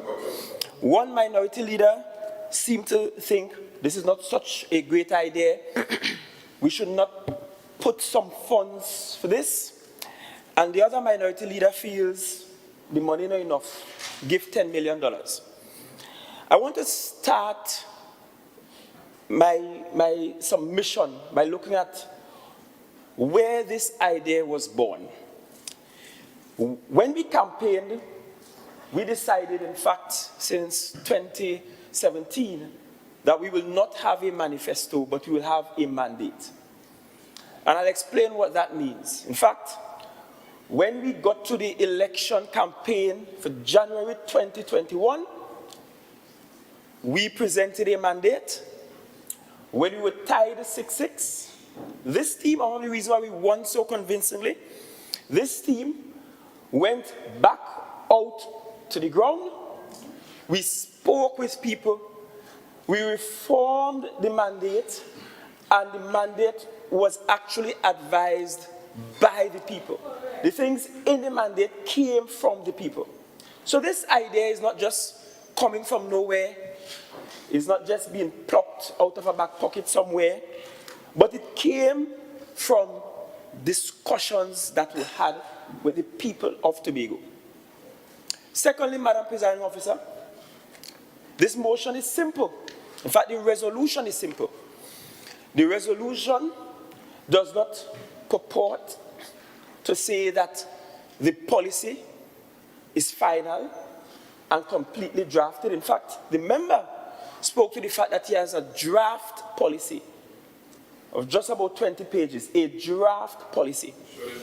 And so what the member sought to do was to ask this House to set up a special committee that will review that draft policy, and while reviewing that draft policy, will also look at the toolbox created by the Commonwealth Parliamentary Association. In fact, the reason why the member distributed that toolbox is because, as great as the idea is, we too have found instances around the world where funds like this have not been managed properly. And so to avoid that, the decision was taken by the administration to do two things. One, be guided and guided by the recommendations, by the tools, and I believe there are 6 tools identified in that toolbox by the CPA, that's the Commonwealth Parliamentary Association. So to be guided by that handbook, 1, and 2, instead of what is typical of the Assembly, whereby by the time it gets here, the Executive Council already passes the policy and agrees on a note, and we're just coming to say we're doing it. Instead of doing that, the division has decided it will seek a bipartisan audience to sit down, look at the draft policy, be guarded and guided by the toolbox created by the CPA, and then present the final policy, which of course will require an Executive Council note, because as the THA is structured, you have to have that minute as an authority for which something can be done, especially when it comes to the spending of monies. I thought that there was no harm in that process. So much so, Madam Presiding Officer, I met with members of the minority in November last year. We met and we discussed security.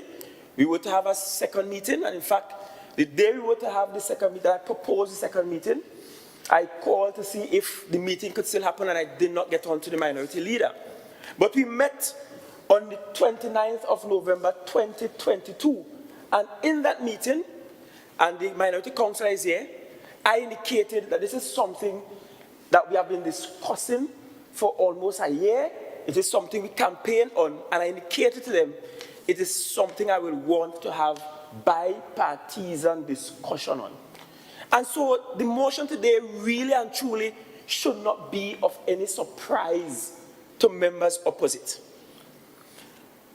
The pledge, as per the PDP mandate, was that once elected, we will seek to have $10 million allocated per district, or as funds are available. That is clear in the mandate. It wasn't final that it will be 10 million. In fact, and I want to clarify something for the listening public so that they don't be misled by, quite frankly, the fecal matter that was spewed a while ago, passing for logics.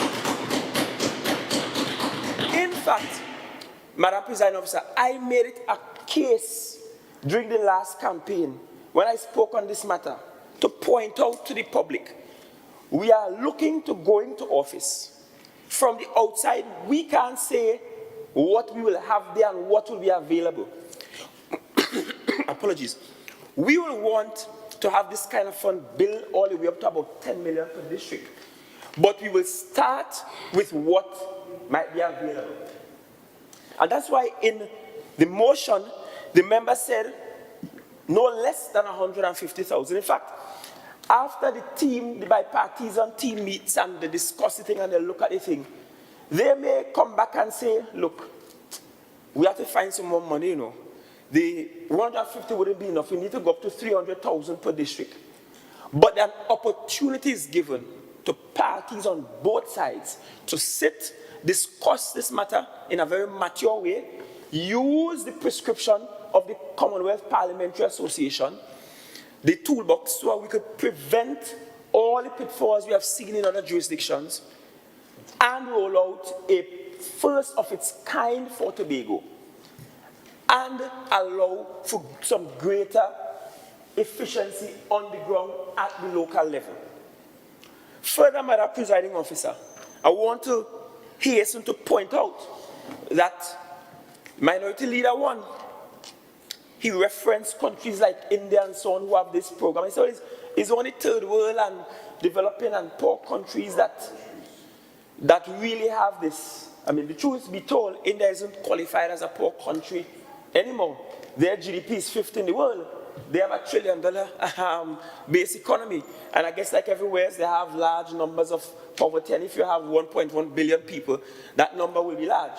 Even the mighty United States of America as a first world country has large numbers of poverty and trillions of dollars in debt. But this mechanism is meant, Madam Presiding Officer, to be able to give to area reps some additional responsibilities that they do not now have. And rather, responsibility might be the bad word. Since we're talking about words and being precise with words today, privilege that they do not now have. Let me make it clear. In every electoral district on this island, more than $10 million is spent every fiscal year. Already. So the area rep for Roxborough Argyle, to make it appear as if $10 million isn't spent in his area, must be ludicrous. In every district, more than $10 million is spent. When you look at how much has been spent for road infrastructure, for drainage, for patching, for the schools, when the school roofs leaking and that to be changed, where that money comes, that is being spent in the district.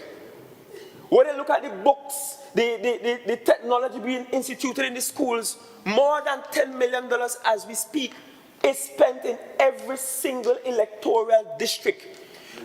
And that should not be confused, Madam Presiding Officer, muddied with what is being attempted here. What is being attempted here is to relieve some of the pains of area representatives for now and in the future. I like to govern considering if the shoe was on the other foot. And I know what it is to be an area rep over there versus an area rep over here. I know what it is, Madam Presiding Officer, to have a salary of just over $11,000 as a minority assemblyman, and out of that having to buy some books for somebody, help with a school sports, help with uniform there, be able to go and help somebody, just get some cement to cast a little ramp somewhere, paint a place. I know what it is to do that. I know it is to spend long hours in my office in Speyside, calling hither, yonder, begging everybody, trying to get a little hamper here or there, get something here, and everybody telling you no, no, no, no, no. I know what it is, Madam President Officer, and I'll tell my business now. I know what it is before now. I mean, now I'm married, I can't do that. My wife might cut off my head. But I know what it is to run to the bank, take small loan, because I feel like the work in the district cannot be not getting done fast enough. I'm not talking about the big jobs. Because this fund is not envisaged for the area rep to employ people, for the area rep to go and build a highway. That's not what the fund is for. The fund is one going to help to generate and regenerate that spirit of volunteerism on the island.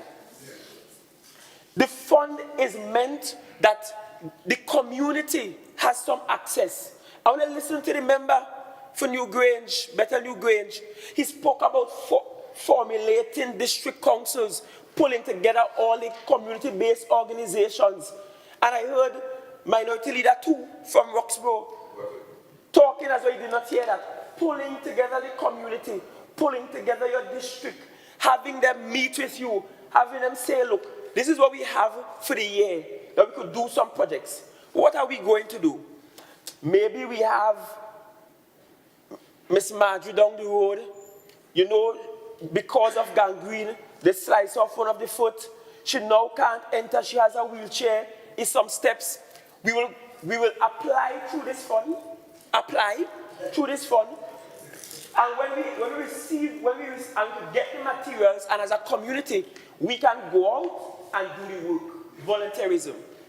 In fact, the fund, And I think someone misinterpreted what the member said when he said, while the area rep has directive over how the fund is used, the area rep does not have the fund in his or her possession. So I don't want anybody to go away thinking that we are conceiving a policy where an area rep will have directly to his hands $150,000 to go withdraw and spend as he wishes. That is not what this fund is about. And that's why the member also spoke about ensuring when applications are done to get stuff like it. Let's say, for example, you need some cement and some bricks. So do a quick thing for somebody and you're applying.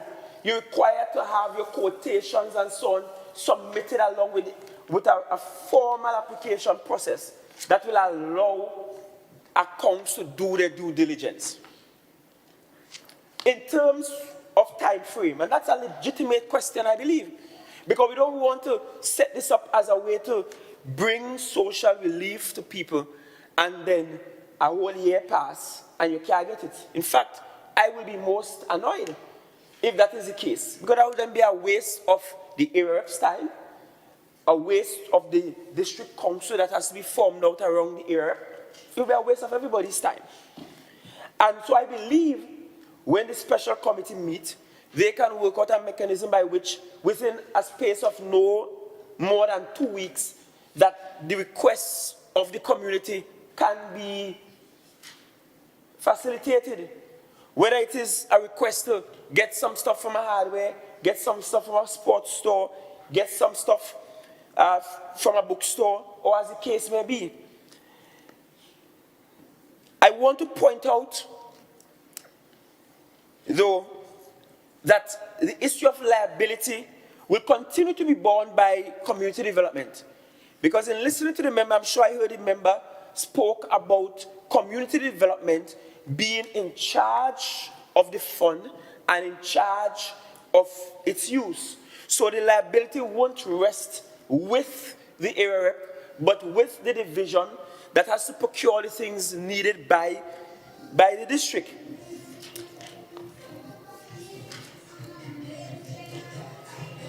This, apologies, we probably needed some proof the house. Apologies for those listening online.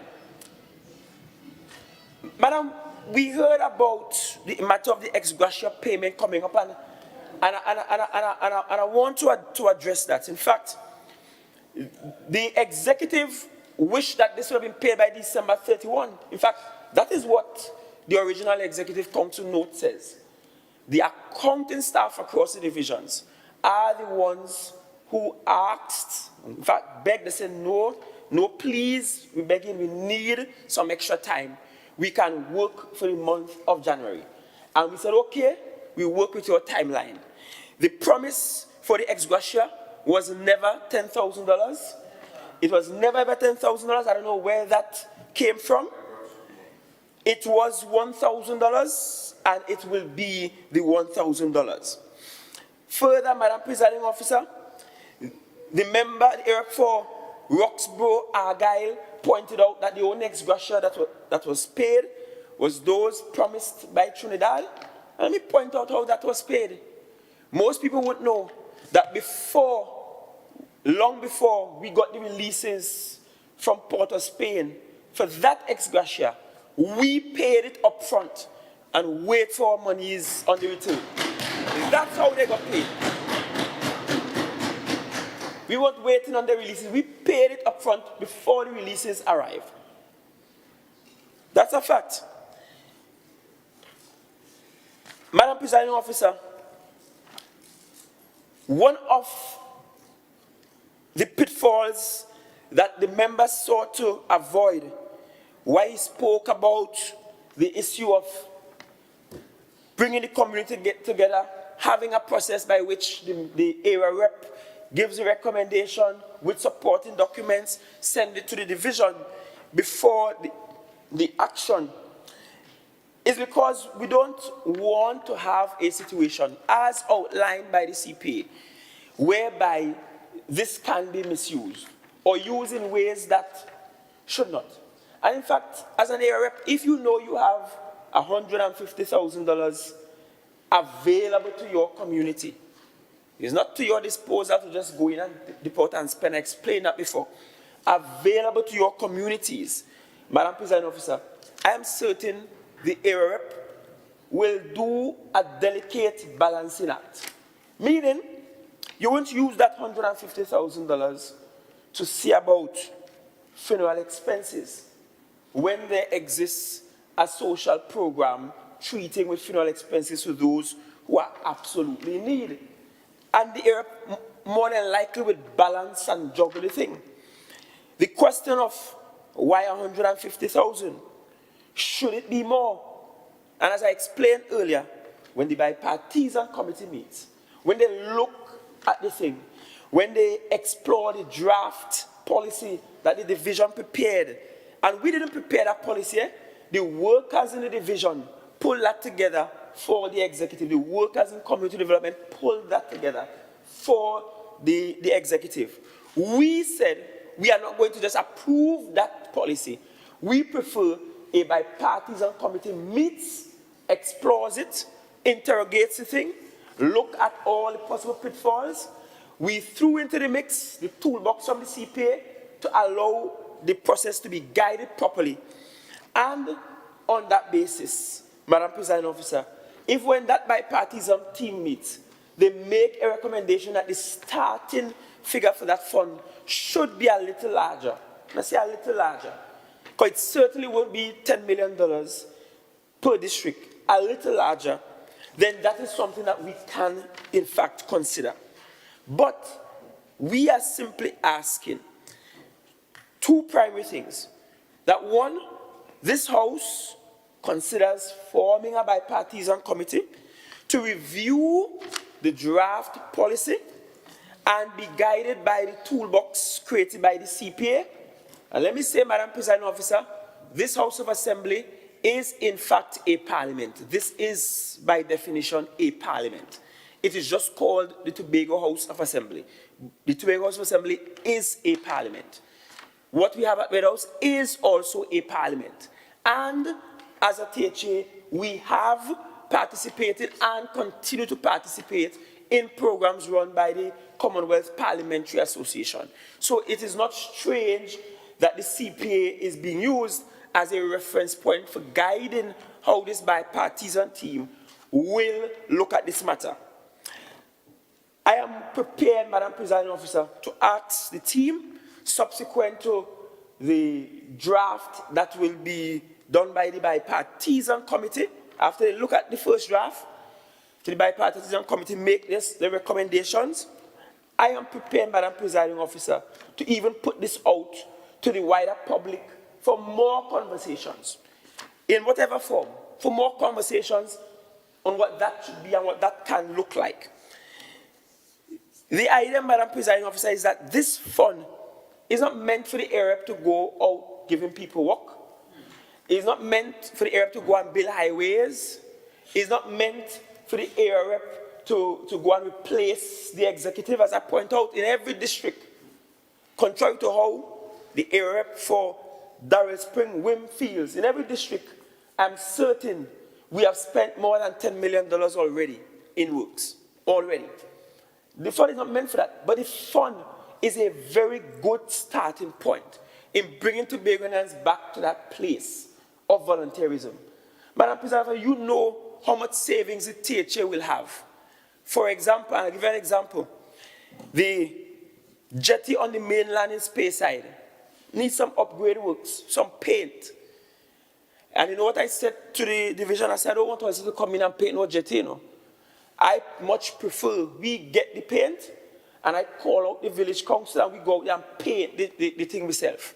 Get the right type of paint for us. If you want, you could send your engineers or whoever to come and make sure we paint the thing properly. That kind of volunteerism saves money. Because at the end of the day, it saves us from having to contract somebody to do those services. Why should it take a contract somebody to assist the elderly, to have a little entrance to go into their house, or to contract somebody to go and just beautify a park and paint a park? those are works that can be done by the community and can be funded through this fund, which will be held for all of us as area reps at the Division of Community Development. And so, I hope, Madam Presiding Officer, I have provided a lot more clarity.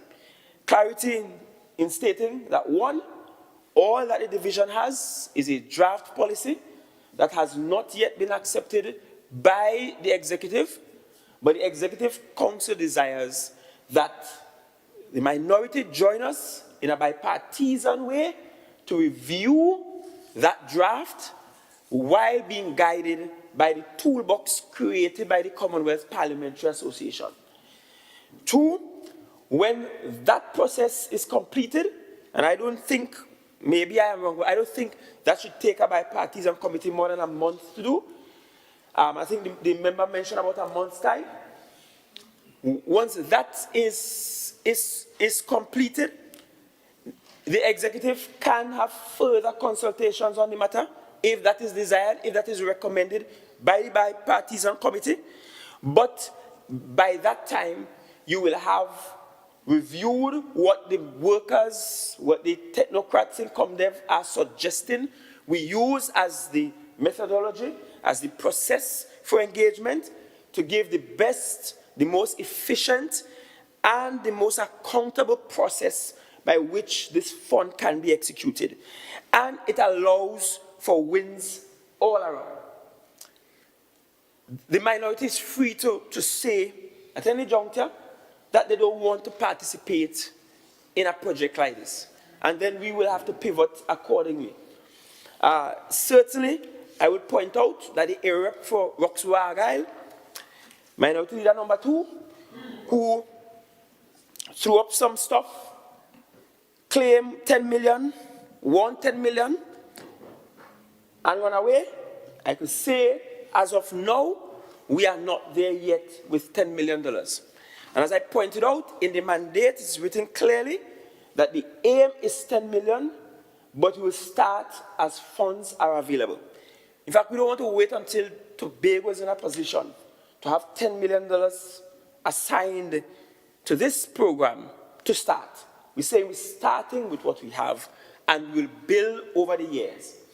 I believe I heard the member also speak to a review process, meaning after at least 1 year of the policy being placed, that the policy will be reviewed for effectiveness and all of that. So you have the opportunity, even at a year afterwards, to have additional tweaks made to allow for greater efficiency in the rollout of the policy that was placed. You know,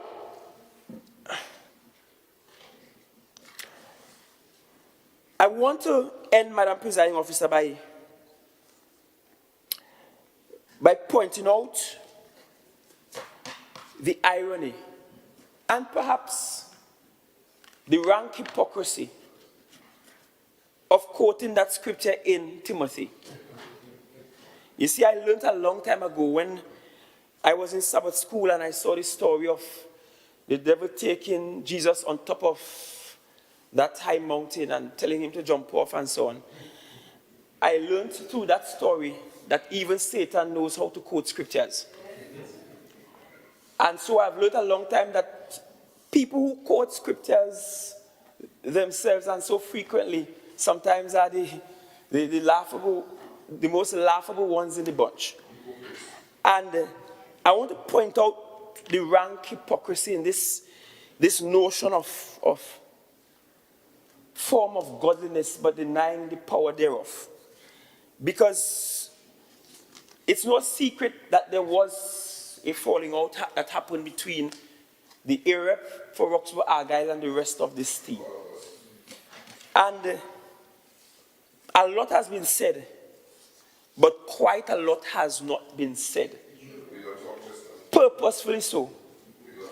I have perhaps been quieter than I should be amidst all that was said. And I want to point out very clearly that the time for talking will come. And I hope when I begin to speak and to show very clearly that present an imminent threat to Tobago's development, that no one will cry shame on me for speaking that which is truthful. And then we get to see all those who have that form of godliness, who could dress in priestly robes, quote the scriptures, but be as satanic as it comes. Madam Presiding Officer, I hope this is a policy framework that this House can adopt. I hope in a mature way, both sides, majority and minority, can sit on the draft prepared by the workers in community development. The member said it's 20 pages, 22 pages long. Use the toolbox from the CPA as the guide. In fact, it's all desired that that be adopted and that we have the most efficient policy that will allow for this kind of activity to take place. And no, it does not take away from the work every secretary in here must do for the entire island. It does not stop all the big ideas from being rolled out. Madam Presiding Officer, furthermore, it is to ensure that we are not guilty of vertical development and not sufficient horizontal development. That we're not guilty of trying to build skyscrapers everywhere, build big fancy things everywhere, and the simple little things aren't done in the communities. That's why this was envisioned. That's why this was called for. That's why it ended up in the mandate. That's why we are not projecting it in this House to be considered for us to create and form the policy. And yes, policy is not law in and of itself. Law is a tool by which you carry out policy. Policy can be created without a law being assigned to it. And of course, that adds to the autonomy argument, the autonomy question, which we will not get into now. But this presents a privilege Member, every your time area has elapsed. that I hope we can take and make good use of. Thank you. Assemblyman Joel Sampson. Assemblyman Sampson.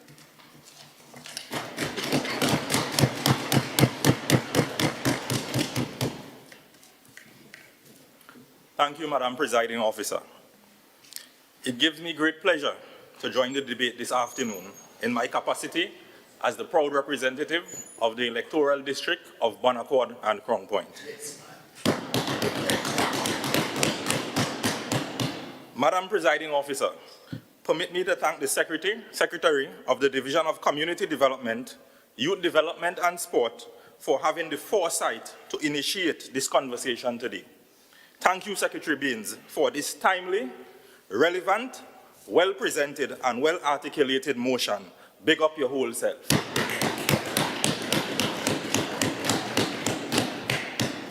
Madam Presiding Officer, this motion is indeed a critical one as we collectively work toward becoming the greatest little island on the planet. This quest cannot be achieved overnight, and it definitely cannot be achieved without acknowledging and accounting for the different needs of the electoral districts throughout Tobago. Madam Presiding Officer, each area representative has been elected by the people of the district to serve them with distinction. A major aspect of proper representation is meeting the people at the point of their needs. Unfortunately, our current method of meeting those needs simply does not work well. For the simplest of things, we have to go through the relevant divisions to remedy problems. Such issues that can and should be quickly rectified can take inordinately long periods of time, as they often have to join the queue of things that are on the agenda of the respective division. This practice is burdensome, onerous, and oftentimes just plain tiresome. If I need a dustbin, I had to call Dr. Fate. If I need a basketball net, I had to call WASP. If an elderly villager house needs a few boards replaced, I had to call YT. This simply cannot continue as is. To overcome these operational hurdles, we have to become creative. Madam Presiding Officer, allow me to also look at this form from another angle. The Merriam-Webster Dictionary defines empowerment as the granting of the power, right, or authority to perform various acts or duties. The greatest little island begins and ends with great people, and by extension, communities being empowered to do great things. This important level of empowerment is often overlooked. Our residents, village councils, cultural clubs, community-based NGOs, churches, and grassroots organizations need to be empowered within our communities, something which we all will agree upon. Madam Presiding Officer, we on this side have always been aware that community empowerment is fundamentally important. As a matter of fact, one of our campaign promises speaks to empowering our communities through direct district funding. We know and understand that the communities themselves are aware of their particular needs and challenges. I listened to Minority One as he made mention of the 10 million campaign promises. However, our present financial reality does not allow for funding to each community in the quantum that we would have liked. But as we like to say, drop, drop, does full bucket. And from my perspective, little is much when God is in it, something that the minority leader and the organization he represents know nothing about. 150,000 can do more than what was done for 21 years under the organization he represents.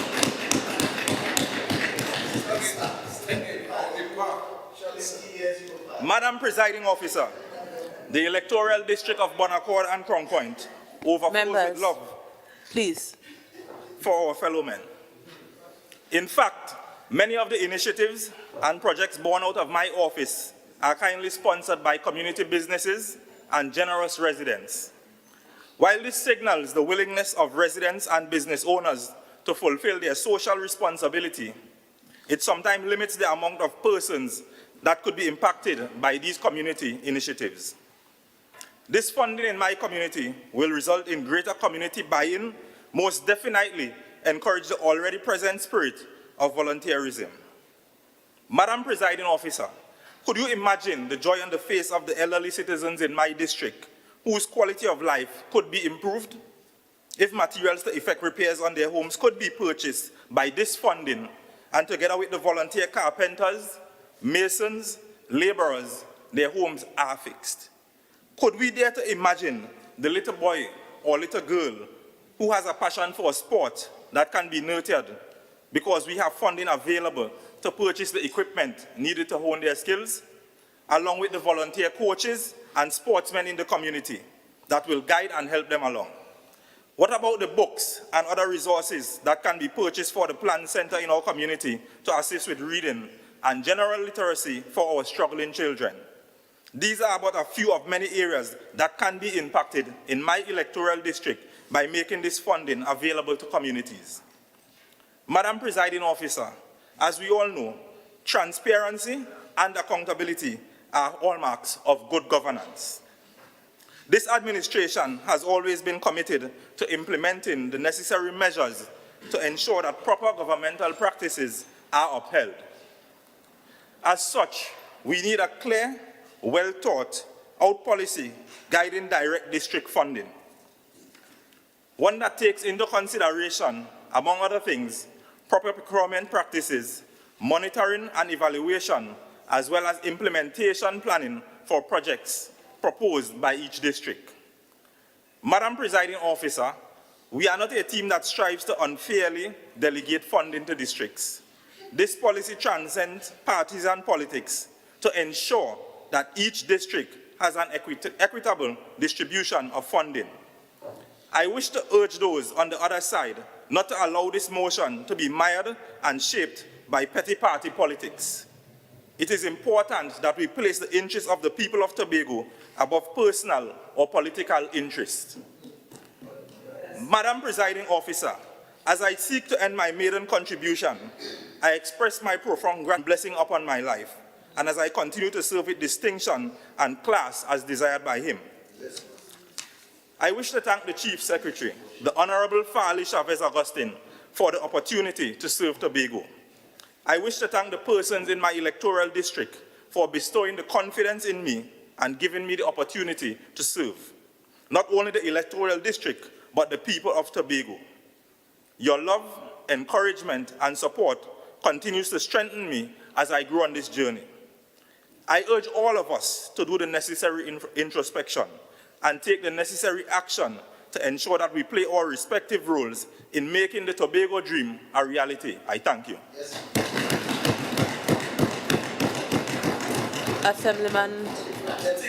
Assemblyman Morrison.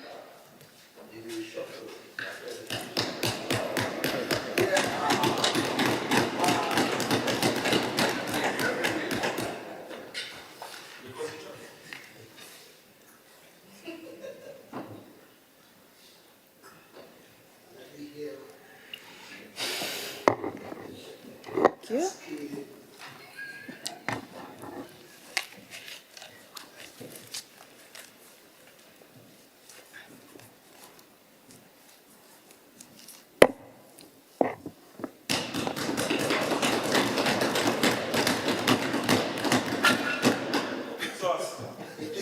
Madam Presiding Officer, good day. Chief Secretary, to you, my fellow colleagues, the listening audience, those listening via the web, good day, and a special good day to my electoral district of Mount St. George Goodwood, on whose shoulder I stand here today. May this year bring you an abundance for each and every one of you, and Tobago by extension. Madam Presiding Officer, when I threw my hat into the ring at this level of public service, it was centered on community activism, outreach, and culture. The potential I saw on a community level bolstered my confidence in the vision that I saw of our beautiful island that we call Tobago, also known as Alubria. The neglect and poor attention to detail, however, has overpowered the greatness that rests quietly in our citizens and our communities by extension. I felt compelled to actively join the rebellion to bring about positive change that we all long for on this island. Madam Presiding Officer, I have been called to service by Bacalet Park, John Dial, Hope, Mount St. George, Goodwood, and part of Goldsboro, to champion their cause for a more fruitful and purposeful life. For the youths to blossom and self-actualize as that they can be, for the youth to blossom and self-actualize so that they can move us into a future that we all can be proud of. Madam Presiding Officer, I made a promise to myself to never forget the real motive behind my leadership at this level of public service. The system we inherited failed to meet the needs of the people that we took an oath on December 9, 2021 to bear true faith and allegiance to. We all bore witness to social decline, developmentally starved communities, exclusion, and exploitation. We intend to fix this. Madam Presiding Officer, the spirit of each community is entangled deeply with our youth population.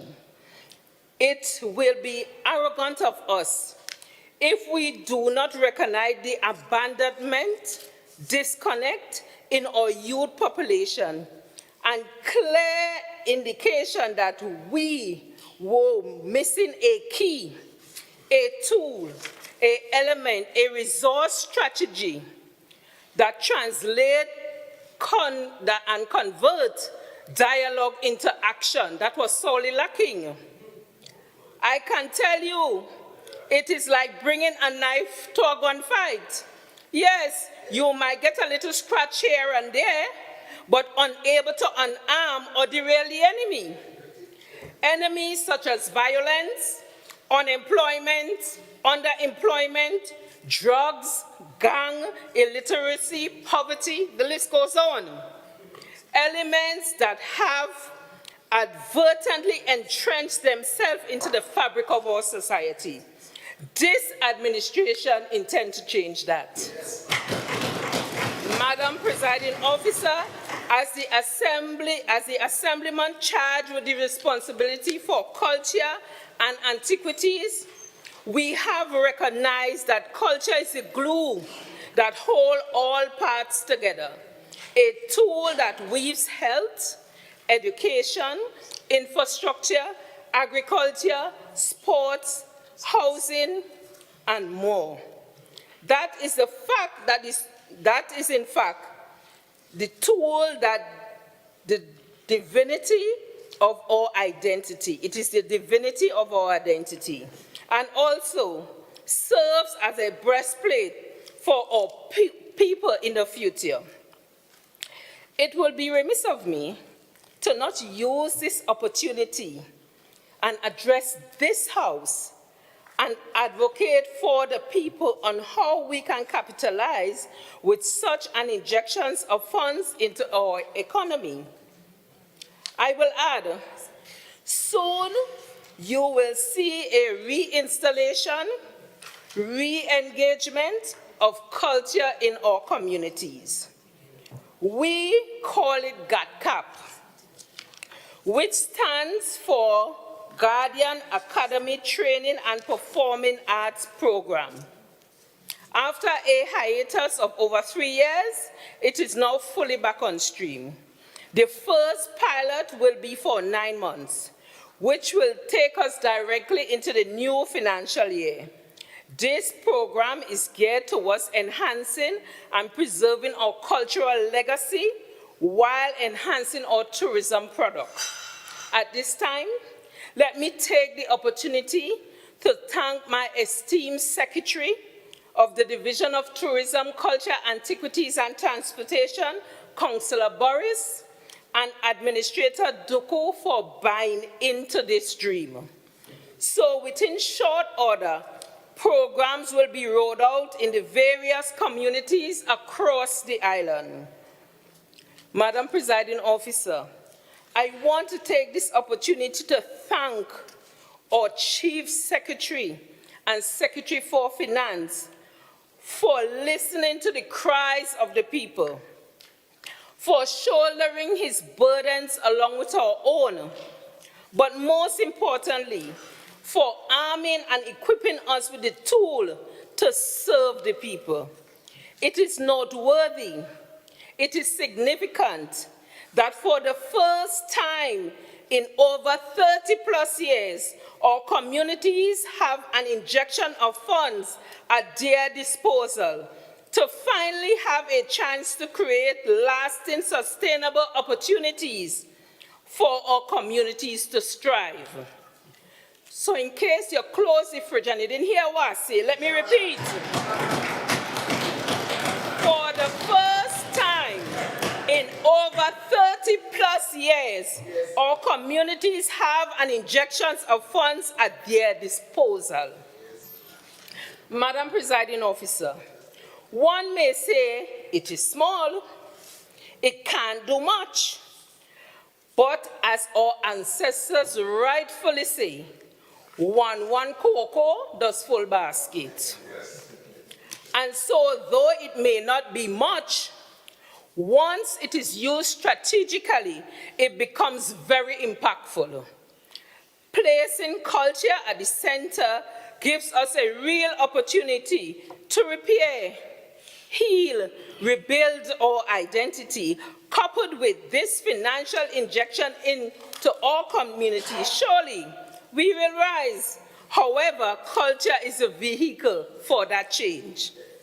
As leaders, community activists, area representatives, We are all tasked with this exciting undertaking to bring to life our communities.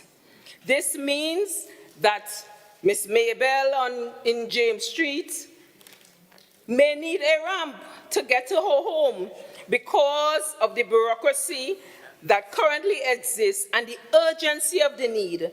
It now means we will be able to help at a faster pace in bringing relief to the vulnerable. This also means we will be able to help more sporting clubs and interest groups once funds permit. I am grateful. The aim is to ensure equity and to maximize benefit throughout our communities. As a result of these funds, our communities will be able to be revitalized. Our communities will be able to attract investment once done well. Our communities will be able to build wealth. Our communities will encourage entrepreneurship and job creation. The most noteworthy of all benefit is bringing back the culture of love and community spirit. Tobago love.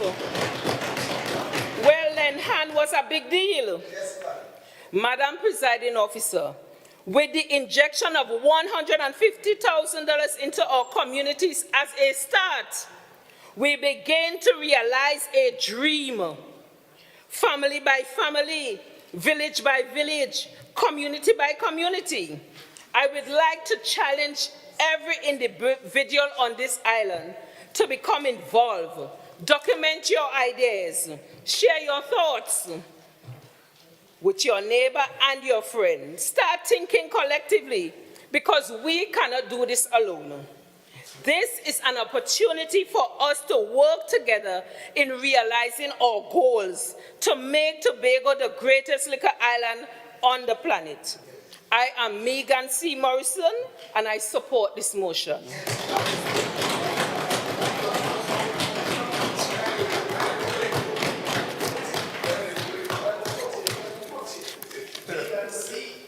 That's right.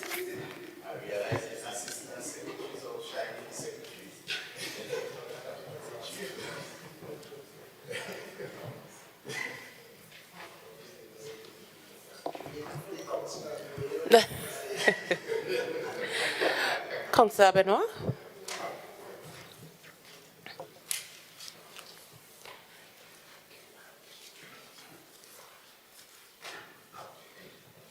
Thank you, Madam Presiding Officer, for the opportunity to contribute to this debate. And the motion before us is asking this Honourable House to approve this administration's implementation of a process of direct district funding of no less than $150,000 per annum to be placed under the direct supervision of the area representative or assemblyman, and to have a bipartisan team review the policy developed by the Division of Community Development, Youth Development and Sport before its execution. And Madam Presiding Officer, the member in piloting the motion would have indicated that there's a 22-page draft document, and it would have been nice to have the document before us today just to review as he calls for the bipartisan team. But Madam Presiding Officer, I want to get to the meat of the motion. And the motion is premised, and if we look at the citation 2 or stanza 2, the preamble to the motion, it says, and whereas the Tobago House of Assembly is responsible for all areas outlined in the 5th schedule of Act 40 of 1996.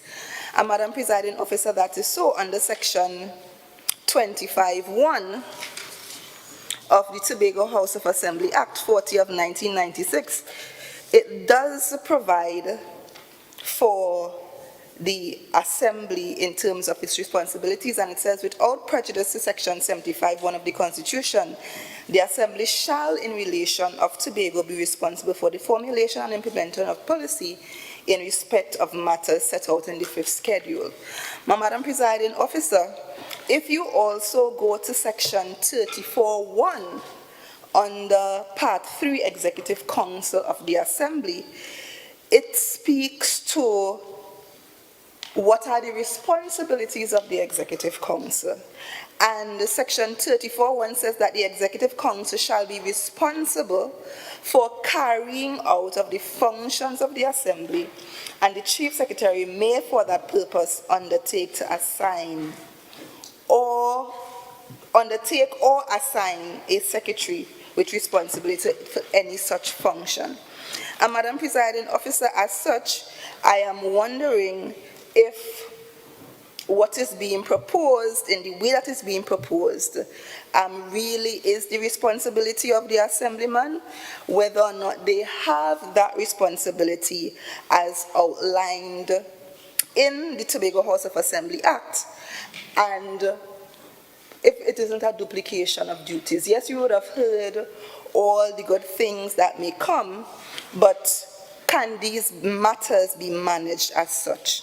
And Madam Presiding Officer, if you also continue to look at citation number 3, or the preamble, and the 3rd paragraph,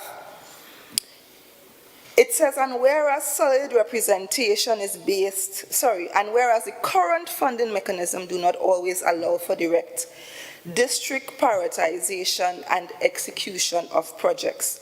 And Madam Presiding Officer, I'm wondering if this is not a flawed notion in terms of the funding mechanism which does not allow for direct prioritization. Madam Presiding Officer, the question is, who does the Executive Council comprise as spelled out in section 34(1) of the Act? And in this current circumstance, as we find ourselves, the Executive Council is mainly made up of Assemblymen. We started off at 14, now we have 13 members of the Executive being Assemblymen. Doesn't the Assemblyman represent the various electoral districts? The projects that are undertaken, Madam Presiding Officer, by the Assembly, where are the locations of these projects? And of course, the Chief Secretary would have indicated that we are spending over 10 million in the various electoral districts throughout Trinidad and Tobago. And another question is, are they not in the respective districts throughout the island? And if therefore that is the case, it means that the funding mechanism is in place for direct prioritization and execution on projects. What may not be in place is the relevant priorities of this administration, and probably they would have failed to put proper systems in place to have the projects implemented.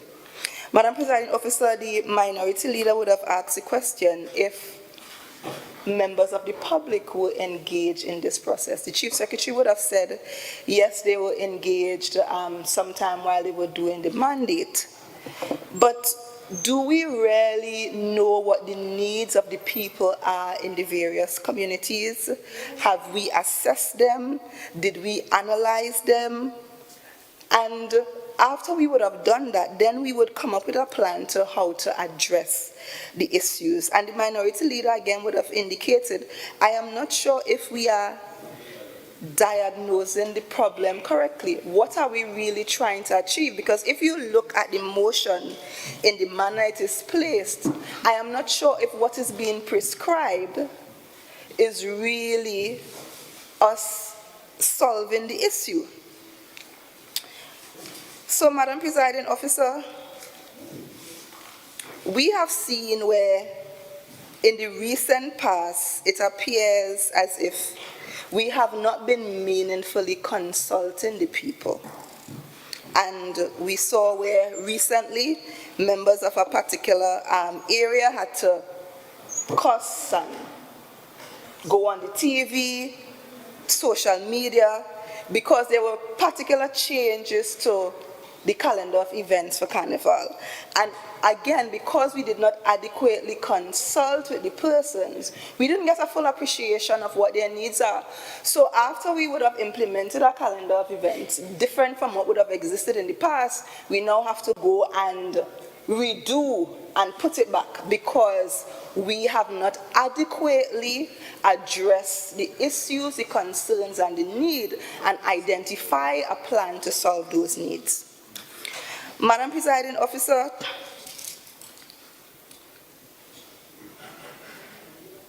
I want to emphasize on the point of engagement of the people, because under the past administration, there were a number of plans. So we had the community development plan for the electoral districts, the infrastructural plan, community infrastructural plan, community health care plans. And it is not by accident, Madam Presiding Officer, that there are all these amenities in the communities. We have multi-purpose facilities or community centers in almost every village throughout the island. Similarly, we have health centers. We have schools, nursery, primary, and secondary. We have lighted playing fields, hard courts, children's play parks, and Y zones strategically placed, Madam Presiding Officer. And it is not by chance that these developments occurred throughout the length and breadth of Tobago. We speak to agricultural access roads because we understand that farmers need to get in and out of their farming lands. We also speak to expanding the road network. And there are so many other amenities in districts throughout the island. And this is why on this side, we have the view that the premise upon which this motion is built is flawed. Madam Presiding Officer, the resolution also speaks to funding no less than $150,000 per annum, placed under the directive of the area representative. Remember?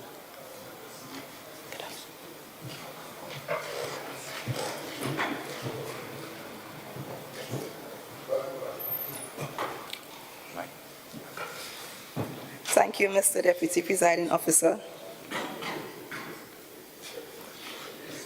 So currently, the motion speaks to $150,000 per annum to be placed on the directive of the area representatives, but there is no mention of the maximum limit.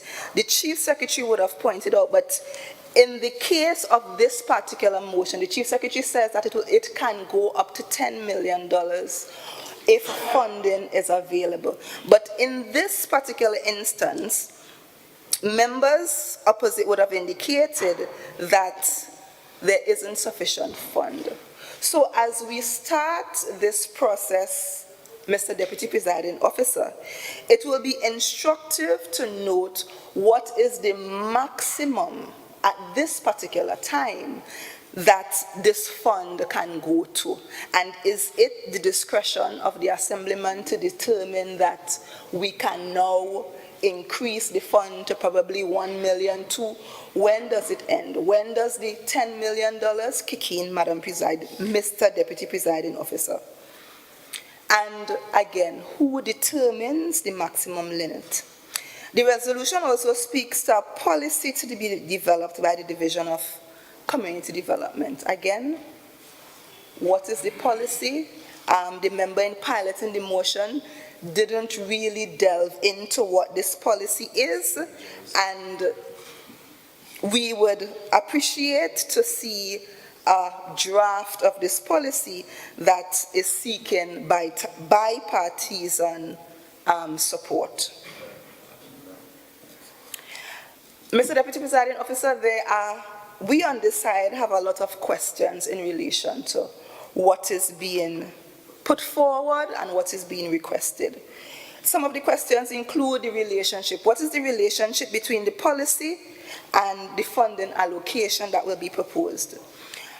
Under the district fund, what types of projects? So some projects were identified, but in the identification of what could be done and what can be done, it appears to be not clearly defined. Because on one hand, you are saying that social interventions that is available by the Tobago House of Assembly, the assemblyman cannot engage in, while on the other hand, you are saying that you can build ramps, you can help people with floors, but those are similar services available at the Division of Settlements. You are saying on one hand that you can give bursaries to sporting groups, community development groups, education bursaries, but on the next hand, those services are available at the Division of Education and at the same Division of Community Development. So where do we draw the line? I think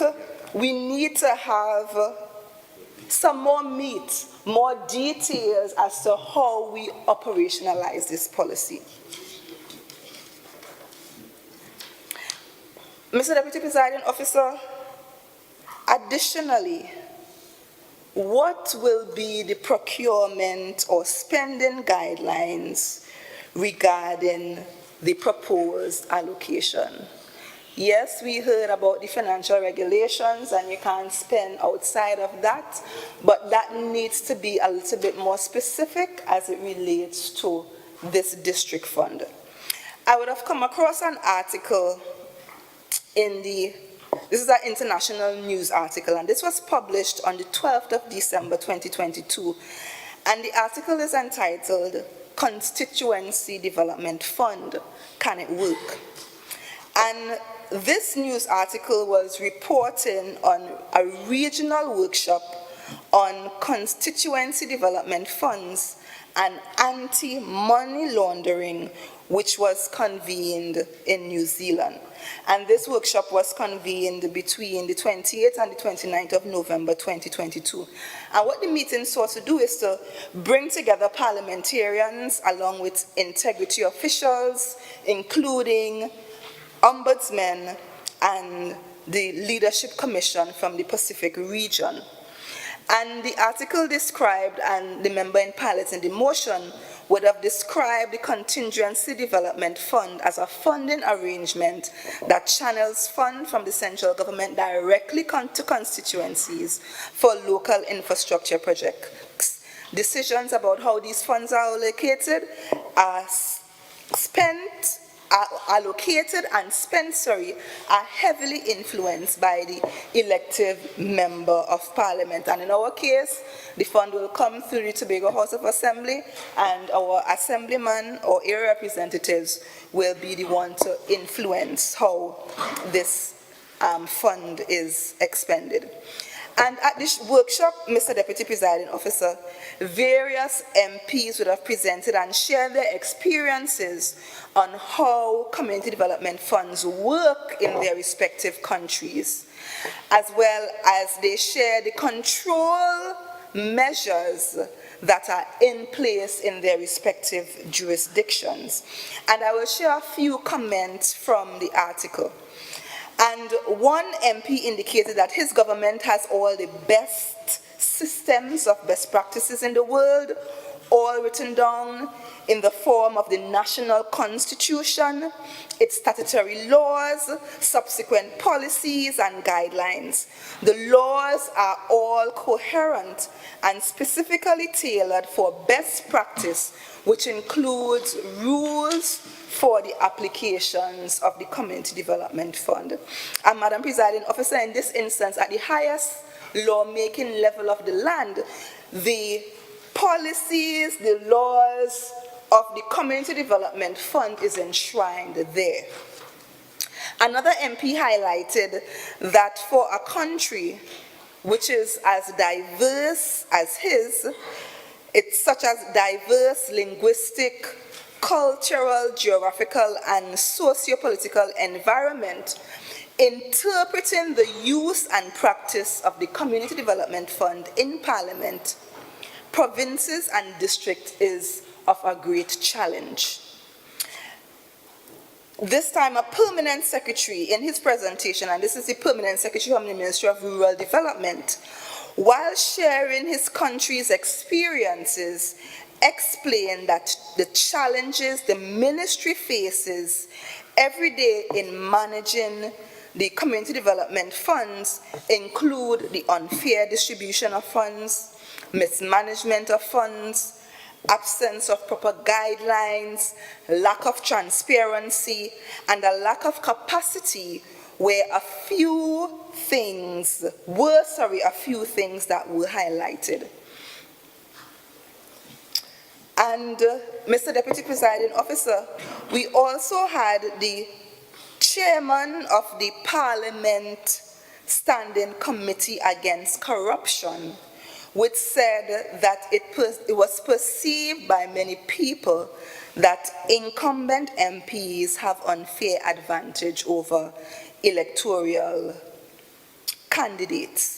And it is perceived that the incumbent MPs hold on to the Community Development Fund and use it during an election period as a means of vote buying.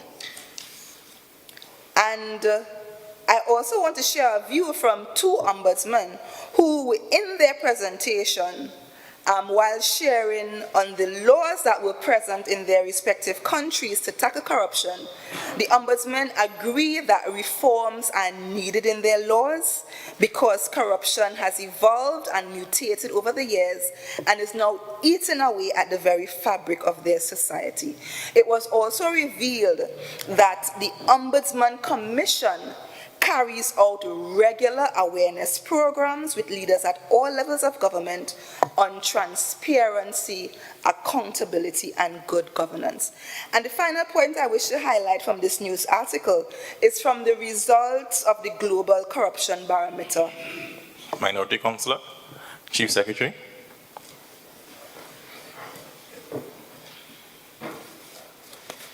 Mr. Deputy Presiding Officer, I beg to move that this House continues to sit until all the speakers have made their presentations, until the debate comes to an end. Members, the question put is that this House remains seated until all business on the order paper has been disposed. All in favor say aye. Aye. Any against? The ayes have it. Minority Councillor. Thank you, Mr. Deputy Presiding Officer. And as I was indicating, the final point that I want to highlight from this news article is from the results of the Global Corruption Barometer Pacific 2021. And it records for the first time the perceptions and experiences of corruption among ordinary citizens from 10 Pacific countries and territories. And the results reveal high levels of bribery, sextortion, and vote buying. One of the perceived reasons for a high level of corruption is through the Community Development Fund. And Mr. Deputy Presiding Officer, the reason why I took the time to highlight aspects of this article was to show the experiences of other countries and other territories that would have implemented a similar fund, and to ensure that if this district fund is implemented, that the appropriate measures are put in place to safeguard against the misuse of the fund, corruption, ensure accountability and transparency, and to reduce and eliminate the negatives that were highlighted in the article.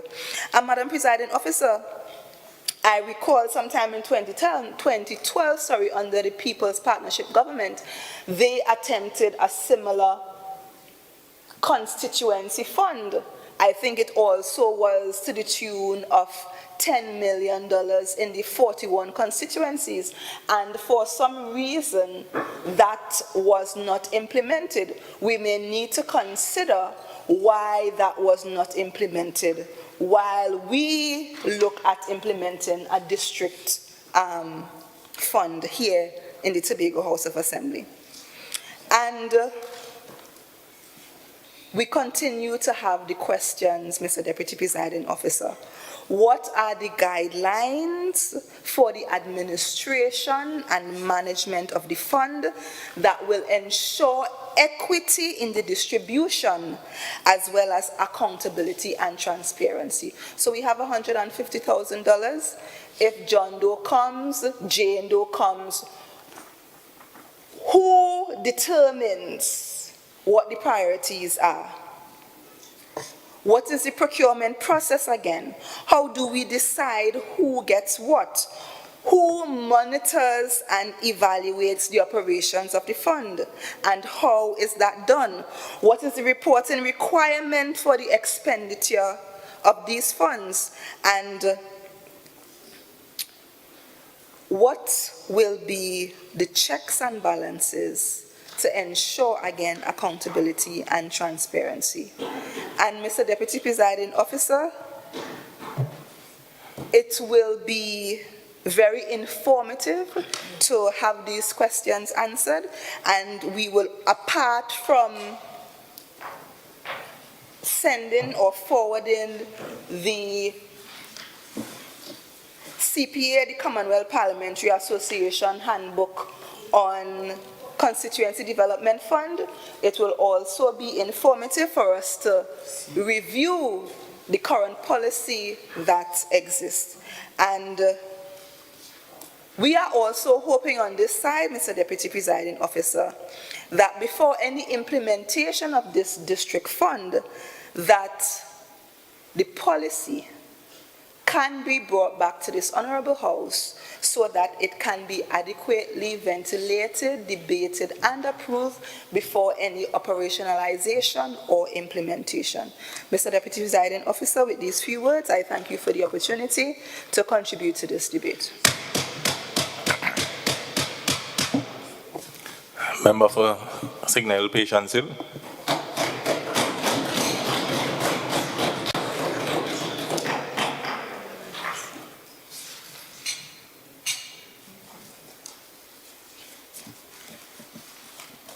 Right. So I was getting some challenges to take the mic. Okay.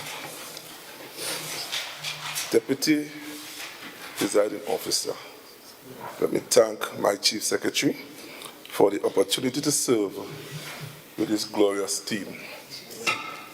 Let me also thank each member of the executive for your continuous support during the past year. And I also want to thank members of my electoral district of Signal Hill, Patience Hill, Spring Garden, Orange Hill, part of Union, and part of Flambeau. Without you all, I would not have been here today, standing in the house to deliver to you all. Deputy Presiding Officer, I rise to support the motion before this House, which speaks to direct district funding of no less than $150,000 per annum to be placed under the directive of each area representative, that a bipartisan team reviews the policy developed by the Division of Community Development, Youth Development, and Sports before its execution.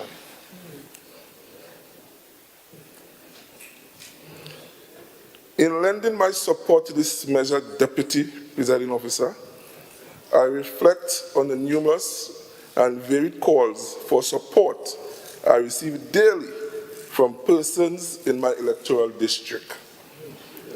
From the continuous interaction with my constituents over the past year, I realize that in many instances, while community-wide projects may cater to the more general needs of most persons, there still remain instances in which dire needs pertinent to individuals, families, and community groups, whether they be sporting, cultural, religious establishment, farmers, fishermen, etc.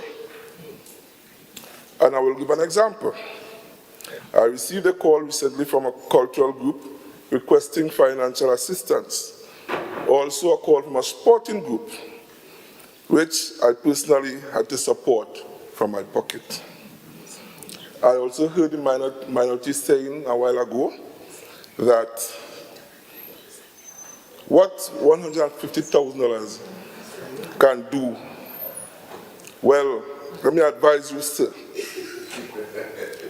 that $150,000 will do well for all electoral districts in Tobago.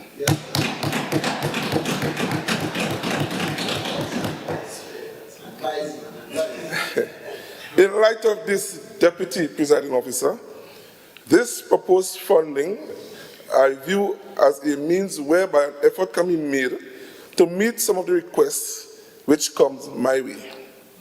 The ultimate aim being the improvement of the standard of living and quality of life of persons in my district and those of the wider population in Tobago. Deputy Presiding Officer, as in common throughout Tobago, it is absolutely necessary that special attention be given to the vulnerable among us, including, not limited to our senior citizens, the unemployed, and as most of us will know now, the youths who are at risk, who are in dire need of assistance, persons with disabilities, as my colleague, Assemblyman Morrison, spoke a while ago about having a ramp. It will assist in that area also. Single-parent households. Persons in this group, Deputy Presiding Officer, often find it difficult to meet even the most basic requirements for living. Further, Deputy Presiding Officer, while critical needs may abound, my vision for my district also extends to the promotion of an enhanced economic environment fueled by the entrepreneurial activities of persons in Signal Hill, Patience Hill, Orange Hill, Spring Garden, part of Flambeau, part of Union. Towards this end, I foresee the upgrade of the skills of those interested in small and medium enterprises as one means whereby some persons can become active agents of economic growth within my electoral district rather than passive dependence on the Tobago House of Assembly.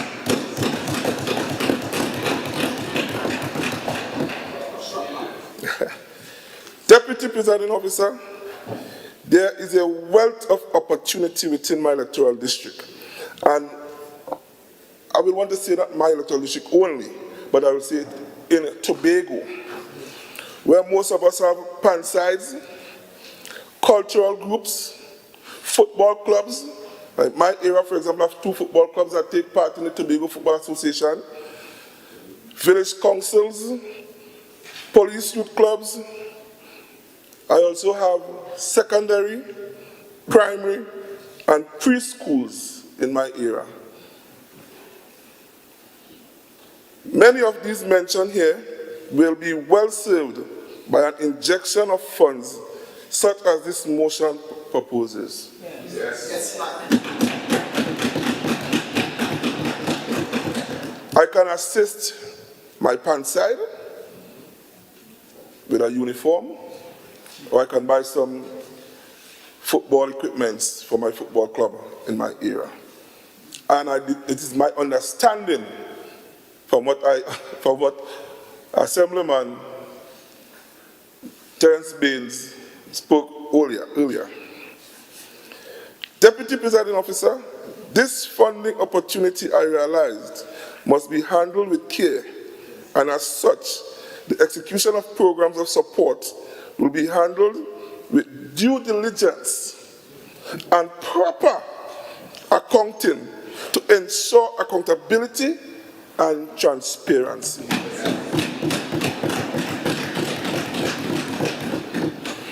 Me ain't talking about no corruption thing, man. real thing we're talking about. Proper accountability to the people of Tobago.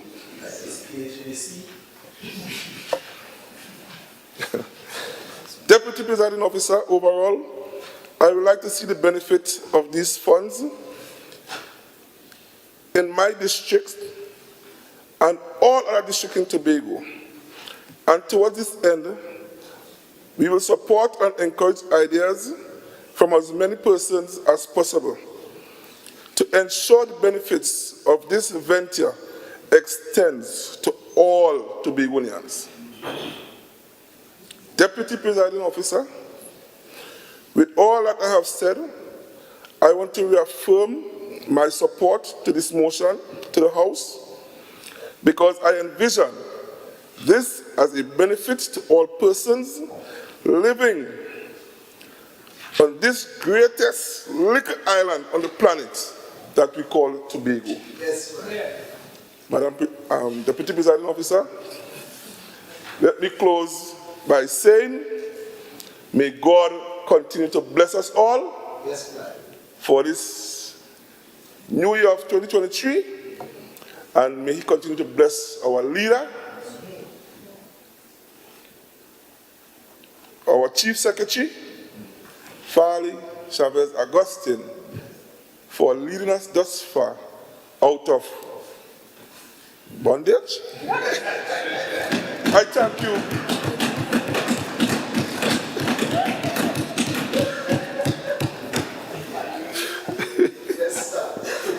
Assemblyman George.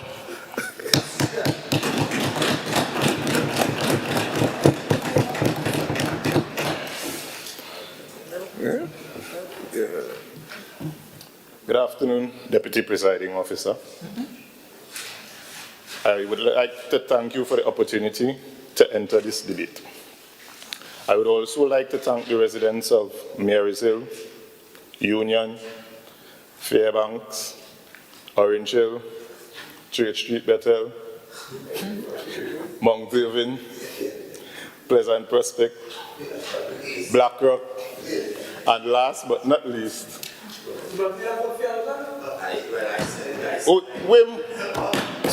Wim, and last but not least, Plymouth.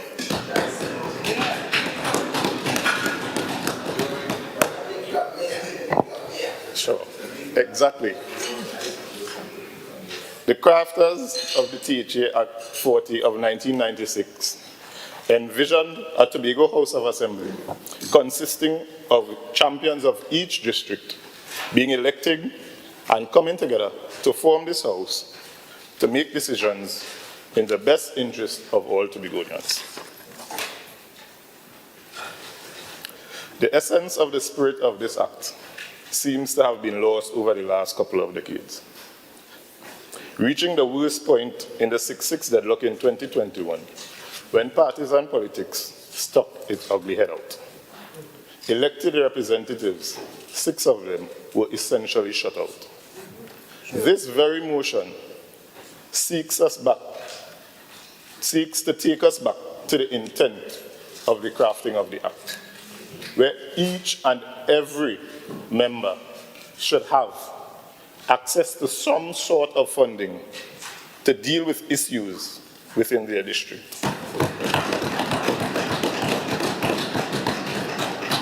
This motion seeks to address 2 core issues.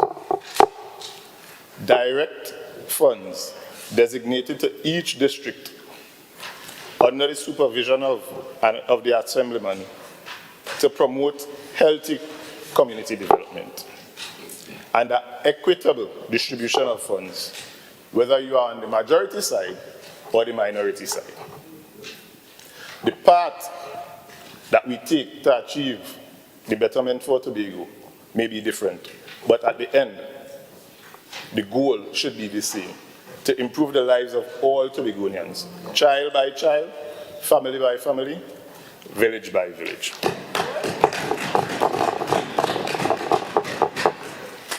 I sat here today, and I kept hearing the minority side speaking about the way the funds would be accessed.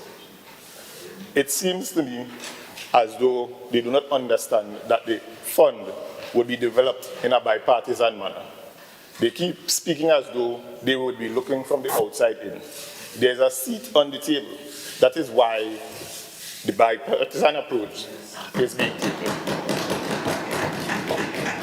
You seem not to understand that because you seem on that side to go, is my way or the highway. We on this side believe that you...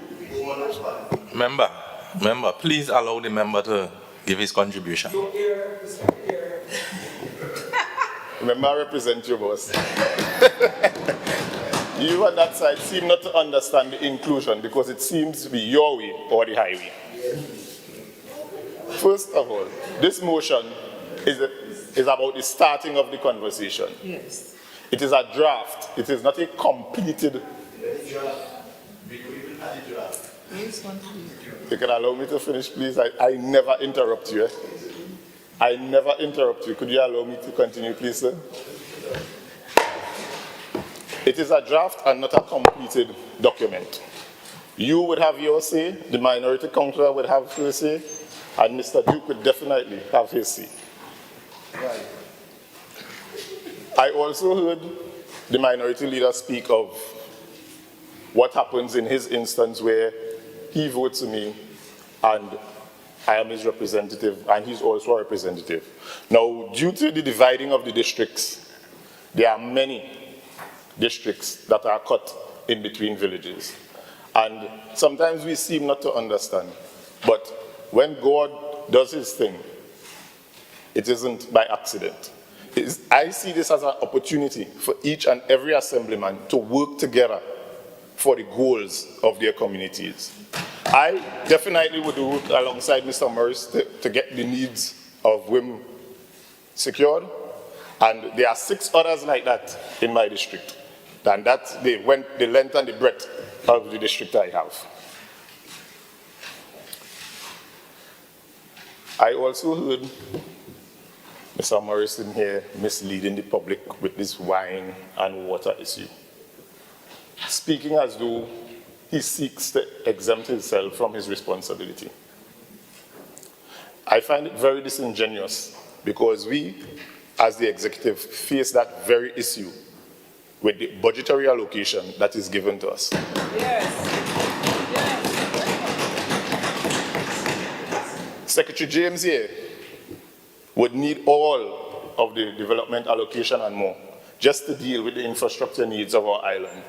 Yet the minority leader sits there seeking to bring down everything and make it seem as though we have an abundance of money to deal with these issues. We on this side have to cut and contrive. And $150,000 is what is available based on the funds we have now, and we will continue to cut and contrive in our district.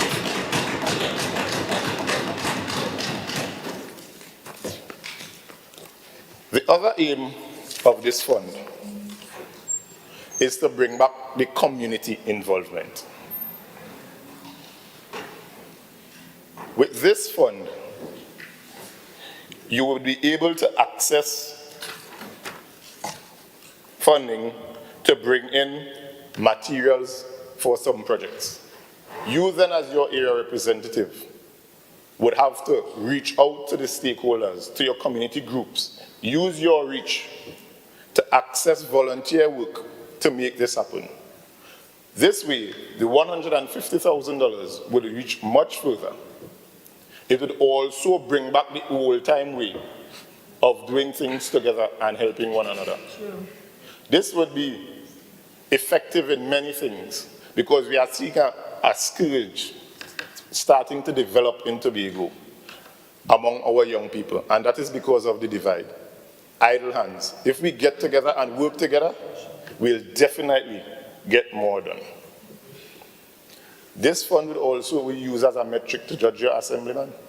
Whether in office or out of office, they have funds to implement projects within their district. And this can be used as a measure of their effective leadership.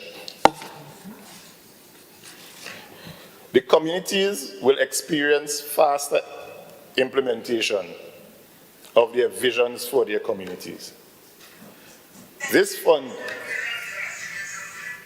would not be directed by only the assemblyman. It would be directed by the district council as well and implemented through the division of community development. The checks and balances that exist with any other policy would also exist within this fund.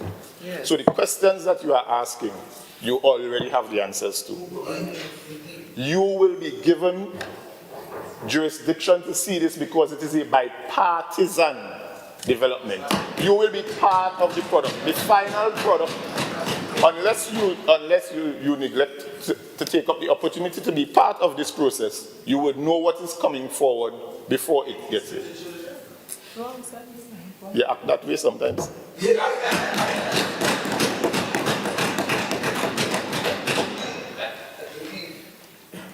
I have heard about the money and the amount of money, and I think we are missing the purpose of the fund. We are looking past the aim and the intent of the fund, which is to give access to those on both sides of the executive and to also encourage community development within. Sir, could you allow me to finish, please? About hearing here. Members, Minority Leader, please allow the member to speak. If you need to speak with your colleague, speak softly so that both you alone can hear. Continue. So the aim of the fund is to bring back community volunteerism and to access money to deal with minor projects. Projects that would slip through the cracks of the divisional bureaucracy. Deputy Presiding Officer, I would like to thank you for allowing me the time to contribute in this esteemed August House. I look forward to working with each and every member of the Tobago House of Assembly to make Tobago the greatest little island on the planet.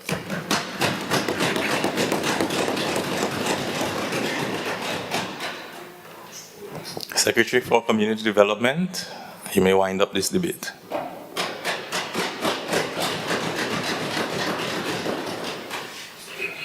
Thank you, Mr. Deputy Presiding Officer.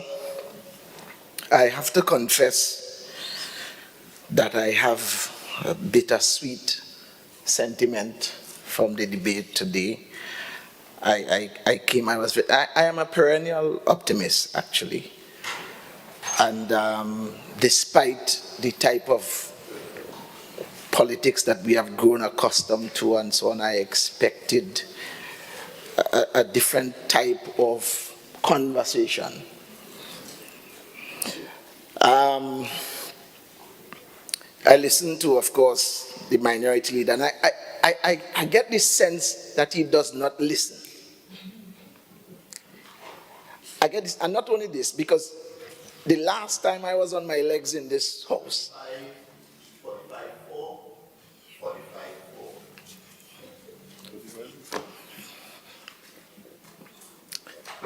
Continue, ma'am. right. Let me repeat. I get the sense that he has a difficulty hearing. Because I remember the last sitting that we had here, he made some comments about the Secretary for Health denying residents grants and all kind of stuff. And the Secretary stood there, explained the thing in its entirety.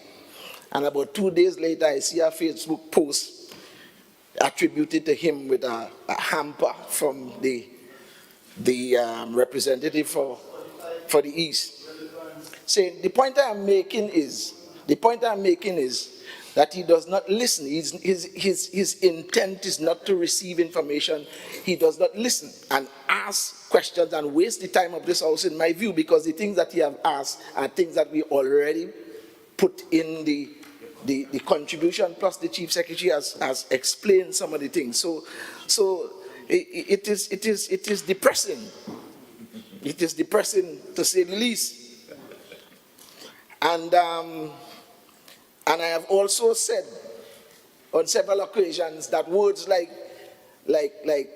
about corruption and attempting to use those comments to disparage this organization and so on should be banished from their vocabulary and so on, because all of us know that the organization that you so proudly represent have a black belt in corruption and those things.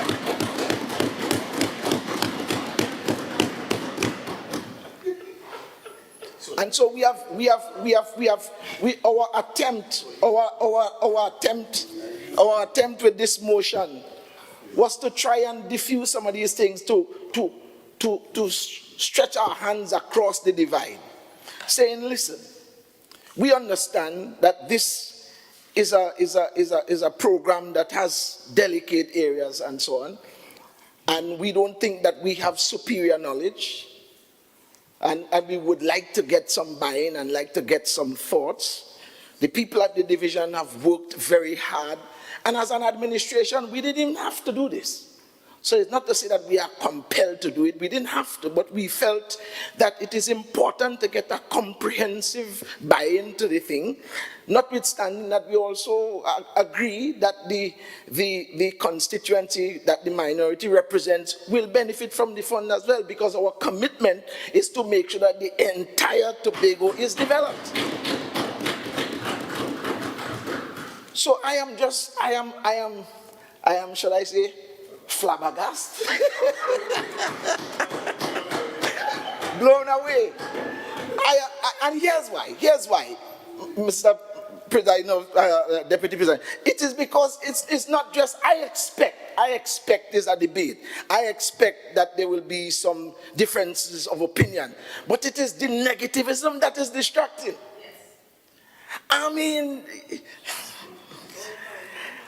and here's why. Because he has stood in this house on several occasions and talked about poor people in this district, and all that. And here's an opportunity for us to have a conversation as how additional funding can be used in your district to develop your people.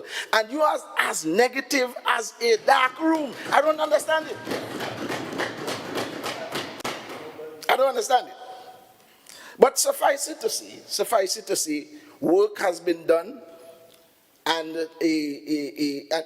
one of the reasons why, and I told this to the Chief Secretary as well, and even those back at the division, is that we understand the document is not a perfect document. We understand that. And it is because we value the contribution that we think will come from other area representatives to impact the final document. That is why we are taking this stand. And we still, despite the cloud of negativism that has been expressed here today, we are still extending the invitation to get some representation from the minority side to be a part of the conversation and bring a final document so that we can move ahead with what we want to do. Because we are going to do it. Yes. We are going to do it. And we will not allow the negativism of any one area representative to sacrifice the patrimony of the rest of the island.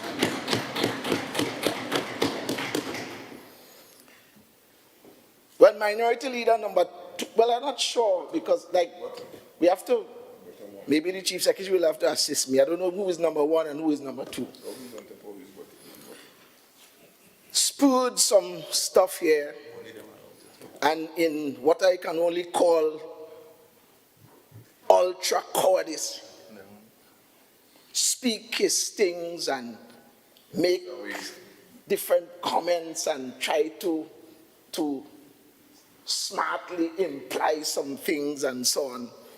And all the things he has said there to me is of agricultural value. All. It adds nothing to the conversation. You understand? And he talks about what this can do for his district. You know, full belly man does always tell hungry belly man, take out. And if he was in his district, based on the kind of calls that we are receiving as area representative, Mr. Kerr and others, and the Chief Secretary and others, if he was in his district, he will know that $150,000 will do wonders for the district of Roxborough and Argyle. But of course, You know, he's a traveling representative. And the thing about it is, I hope at some point that we will get past some of the negatives that are baseless, and we could have some useful conversations. One does not expect at all that there will be total agreement on everything, but we will expect some conversations that are sensible, that can add value to what we are trying to do. I think that the motion has tremendous currency. I want to thank my colleagues that have contributed, and I think we have had exceptional contributions here from my colleagues today. And I would want to close by saying that we are determined to make Tobago the best little island on the planet. We are determined to improve the lives of every single citizen on this island. We know the challenges that we are facing. We have resource challenges and all that. But we will work with what we have. We will be innovative. And I have learned something, that when you start at the back of a race, you have to run harder. You have to be more skillful. And I think this is what we are attempting to do because of our resource challenges. I believe that we are going to get to where we're trying to get to. I am confident that we will have this conversation and hope that the minority side will take us up on the offer. And if they don't, we shall go forward bravely, and we shall make sure that provision is made available for the minority side and for the people that he represents. We shall make sure. So with these words, Mr. Deputy Presiding Officer, I beg to move. I shall take my seat.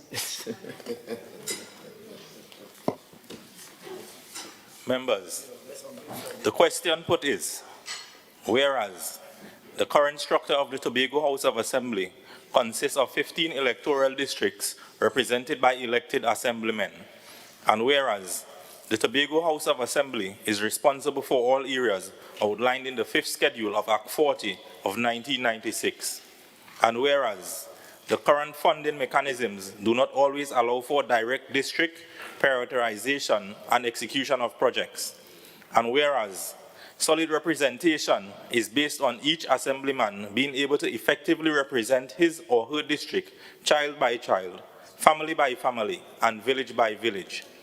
Be it resolved that this administration implements a process of direct district funding of no less than $150,000 per annum to be placed under the directive of area representatives, assemblymen.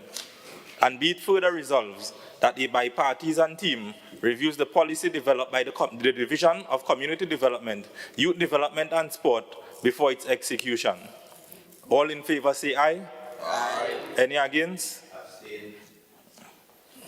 The ayes have it. Motion carried.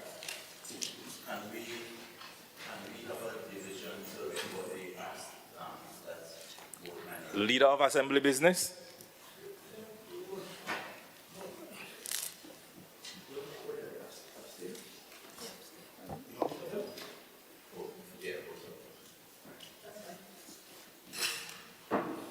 Mr. Deputy Presiding Officer, I beg to move that this House stand adjourned to a date to be fixed. Members, the question is that this House now stands adjourned for a date to be fixed. All in favor say aye. Aye. Any against? The ayes have it. This House now stands adjourned for a date to be fixed. Abstain. The order you to abstain on the shirt.